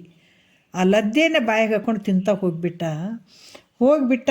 ಆದ್ರೆ ಒಂದು ವಿಚಾರ ಅಲ್ಲಿ ನಡೀತದ. ಒಂದು ತುತ್ತು ಪ್ರಸಾದ ಯೋಗೀಶ್ವರನ ಬಾಯಿಯಲ್ಲಿ ಯಾವನು ಹಾಕ್ತಾನೋ ಅವನಿಗೆ ಅದರ 1000 ಪಟ್ಟು ಪ್ರಸಾದ ಆಗ್ತದೆ ಅನ್ನುವಂಥದ್ದು ನೇಮ. ಅದು ಮೈ ರೋಮಾಂಚನ ಆಗ್ತದೆ ನೋಡ್ರಿ ಇದು ಕೇಳಿದ್ರೆ. ಒಬ್ಬ ಜ್ಞಾನಿಗೆ, ತತ್ವವನ್ನು ಬಲ್ಲಂಥ ಜ್ಞಾನಿಗೆ ಒಂದು ತುತ್ತು ಪ್ರಸಾದ ಹಾಕಿ ಕೊಟ್ಟರೆ 1000 ಪಟ್ಟು ಬಂದು ಸೇರ್ತದಂತ ಅದು ನೇಮ ಅದದು. ಎಂಥ ಒಂದು ಅದ್ಭುತ ರೀ. ಅಂಥ ಯೋಗಿಗೆ ನಾವು ಇಂಥ ಒಂದು ಪ್ರಸಾದ ಕೊಡುವಂಥದ್ದಾಗಲಿ, ಸೇವೆಗಳನ್ನು ಮಾಡುವಂಥದ್ದು, ಪರಮಾತ್ಮ ತೃಪ್ತಿ ಪಡ್ತಾನಂತ ನೋಡ್ರಿ ಮಹಾತ್ಮರ ಮೂಲಕ. ಹಂಗೈತೆ ಅದು. ಅದಕ್ಕೆ ಇಲ್ಲಿ ಹೇಳ್ತಾರ, ಅಂತಹ ಒಂದು ಮಹಾತ್ಮನಿಗೆ ಒಂದು ಪ್ರಸಾದ, ಒಂದು ತುತ್ತು ಪ್ರಸಾದ ಹಾಕಿದ್ರೆ ಅದ್ರ 1000ರಷ್ಟು ಬಂದು ಸೇರ್ತದೆ ಅನ್ನುವಂಥದ್ದು ನೇಮಕ್ಕನುಸಾರವಾಗಿ ರಾಜನಿಗೆ ನಿತ್ಯದಲ್ಲಿ ಸ್ವಪ್ನ ಬೀಳಕ್ಕೆ ಶುರುವಾಯಿತು. ಆ ಸ್ವಪ್ನದಲ್ಲಿ ಒಂದು ದೊಡ್ಡ ಲದ್ದಿಯ ಗುಡ್ಡವೇ ಎದುರಾಯಿತು. ಯಾಕಂದರೆ ಒಂದಿಷ್ಟು ಕೊಟ್ಟಿದ್ದ ಮತ್ತು 1000 ಪಟ್ಟು ದೊಡ್ಡದಾಗಬೇಕಲ್ಲ. ಏನು ಕೊಡ್ತಾರೆ ಮಹಾತ್ಮರಿಗೆ ಅದು 1000 ಪಟ್ಟು ಆಗ್ತದೆ. ಅದಕ್ಕೆ ಆ ಲದ್ದಿಯ ಗುಡ್ಡವೇ ಎದುರು ಬರಬೇಕು ಮತ್ತು ಒಬ್ಬ ಮನುಷ್ಯನು ಎದುರಿಗೆ ಬಂದು ಲದ್ದಿಯ ಗುಡ್ಡವನ್ನು ತಿಂದು ತೀರಿಸಬೇಕು ಅಂತ ರಾಜನಿಗೆ ಒತ್ತಾಯ ಮಾಡವನಂತಲ್ಲಿ. ಕನಸಿನಲ್ಲಿ ಫುಲ್ಲು ಲದ್ದಿಯ ಗುಡ್ಡ, ಅದನ್ನು ನೀ ತಿಂದು ಮುಗಿಸ್ಲೇಬೇಕಂತ ಒಬ್ಬ ಒತ್ತಾಯ ಮಾಡೋದಂತಲ್ಲಿ ಬಂದು. ದಿನ ಹಿಂಗೆ ಕನಸು ಬಿಡಾಕತ್ತು ಈ ಲದ್ದಿ ಗುಡ್ಡವನ್ನು ತಿಂದು ಹೆಂಗೆ ತೀರಿಸ್ಬೇಕಪ್ಪ ಅಂತ ಚಿಂತೆ ಒಳಗದ ಮಲಗಿದ್ರೆ ಬರೀ ಅದು ಲದ್ದಿ ಗುಡ್ಡನೇ ಬಂದುಬಿಡೋದು ಕಣ್ಣು ಮುಂದೆ. ಅದಕ್ಕೆ ಎಲ್ಲರನ್ನ ಕರೆಸಿದ, ರಾಜ್ಯದಾಗ ಪಂಡಿತರನ್ನ ಕರೆಸಿದ, ಎಲ್ಲರನ್ನೂ ಕರೆಸಿದ. ನನ್ನ ಕನಸಿನಲ್ಲಿ ಹಿಂಗೆ ಬೀಳಾಕತ್ತದ, ನನಗೆ ನಿದ್ದೆ ಮಾಡೋಂಗಿಲ್ಲ, ಈ ಥರ ತಿಂದು ಮುಗಿಸು ಅಂತ ಹೇಳ್ತಾ ಒಬ್ಬ ಗಂಟು ಬೀಳ್ತಾನೆ. ಅದಕ್ಕೆ ಇದನ್ನು ಹೆಂಗೆ ನಿವಾರಣೆ ಮಾಡೋದ್ರ ಬಗ್ಗೆ ನನಗೆ ಹೇಳ್ರಿ ಅಂತ ಕೇಳ್ಕೊಂಡ. ಆಗ ಎಲ್ಲರೂ ತಮ್ಮ ಶಾಸ್ತ್ರ ಪುರಾಣ ಎಲ್ಲ ಪಂಚಾಂಗ ಗಿಂಚಾಂಗ ಎಲ್ಲ ನೋಡಿದಾಗ ರಾಜನು ಒಬ್ಬ ಮಹಾಯೋಗೀಶ್ವರರ ಬಾಯಿ ಲದ್ದಿ ಹಾಕಿದ್ದರಿಂದ ಅದರ ಫಲವಾಗಿ ಈ ಲದ್ದಿ ಗುಡ್ಡ ಬಂದು ನಿಲ್ಲಕತ್ತದ ಅಂತ ಬಂತಲ್ಲಿ. ಬಂದಾಗ ಆಗ ರಾಜ ಕೇಳ್ತಾನೆ, ನೀವು ಯಾರಾದರೂ ಲದ್ದಿ ದಾನ ಮಾಡಿ ಅವ್ರಿಗೆ ಅದರ ಕೇಳ್ತಾರೆ, ಯಾರಾದರೂ ನೀವು ರಾಜನನ್ನು ಕೇಳ್ತಾರೆ, ನೀನು ಯಾವಾಗಾದರೂ ಯಾರಿಗಾನ ಮಹಾತ್ಮರಿಗೆ ಲದ್ದಿ ದಾನ ಮಾಡಿದ್ದೇನೆ ಅಂತ ಕೇಳಿದ್ರು ಅವರು. ಅದಕ್ಕೆ ತಂದ ಮಾಡಿರಿ ಅಂತ ಕೇಳಿದರು. ಆಗ ರಾಜ ಹೌದು ಅಂತಂದ. ಒಬ್ಬ ಹುಚ್ಚ ಬಂದಿದ್ದ, ಜನರು ಯೋಗೀಶ್ವರ ಅದಾನಂತ ಹೇಳಿದರು, ನನಗೆ ಗೊತ್ತಾಗಲಿಲ್ಲ. ಅದಕ್ಕೆ ನನಗೇನು ಹಂಗೆ ಅನ್ನಿಸ್ಲಾರ್ದೇನೆ ಇವನೆಂತ ಯೋಗಿ ಇರ್ತಾನಂತೆ ಲದ್ದಿ ಹಾಕಿಬಿಟ್ಟೆ ಅಂತ ಹೇಳಿದೆ. ನಾನು ನಿಜ ಹಾಕಿದ್ದೀನಿ ಅಂತ ಹೇಳಿದೆ.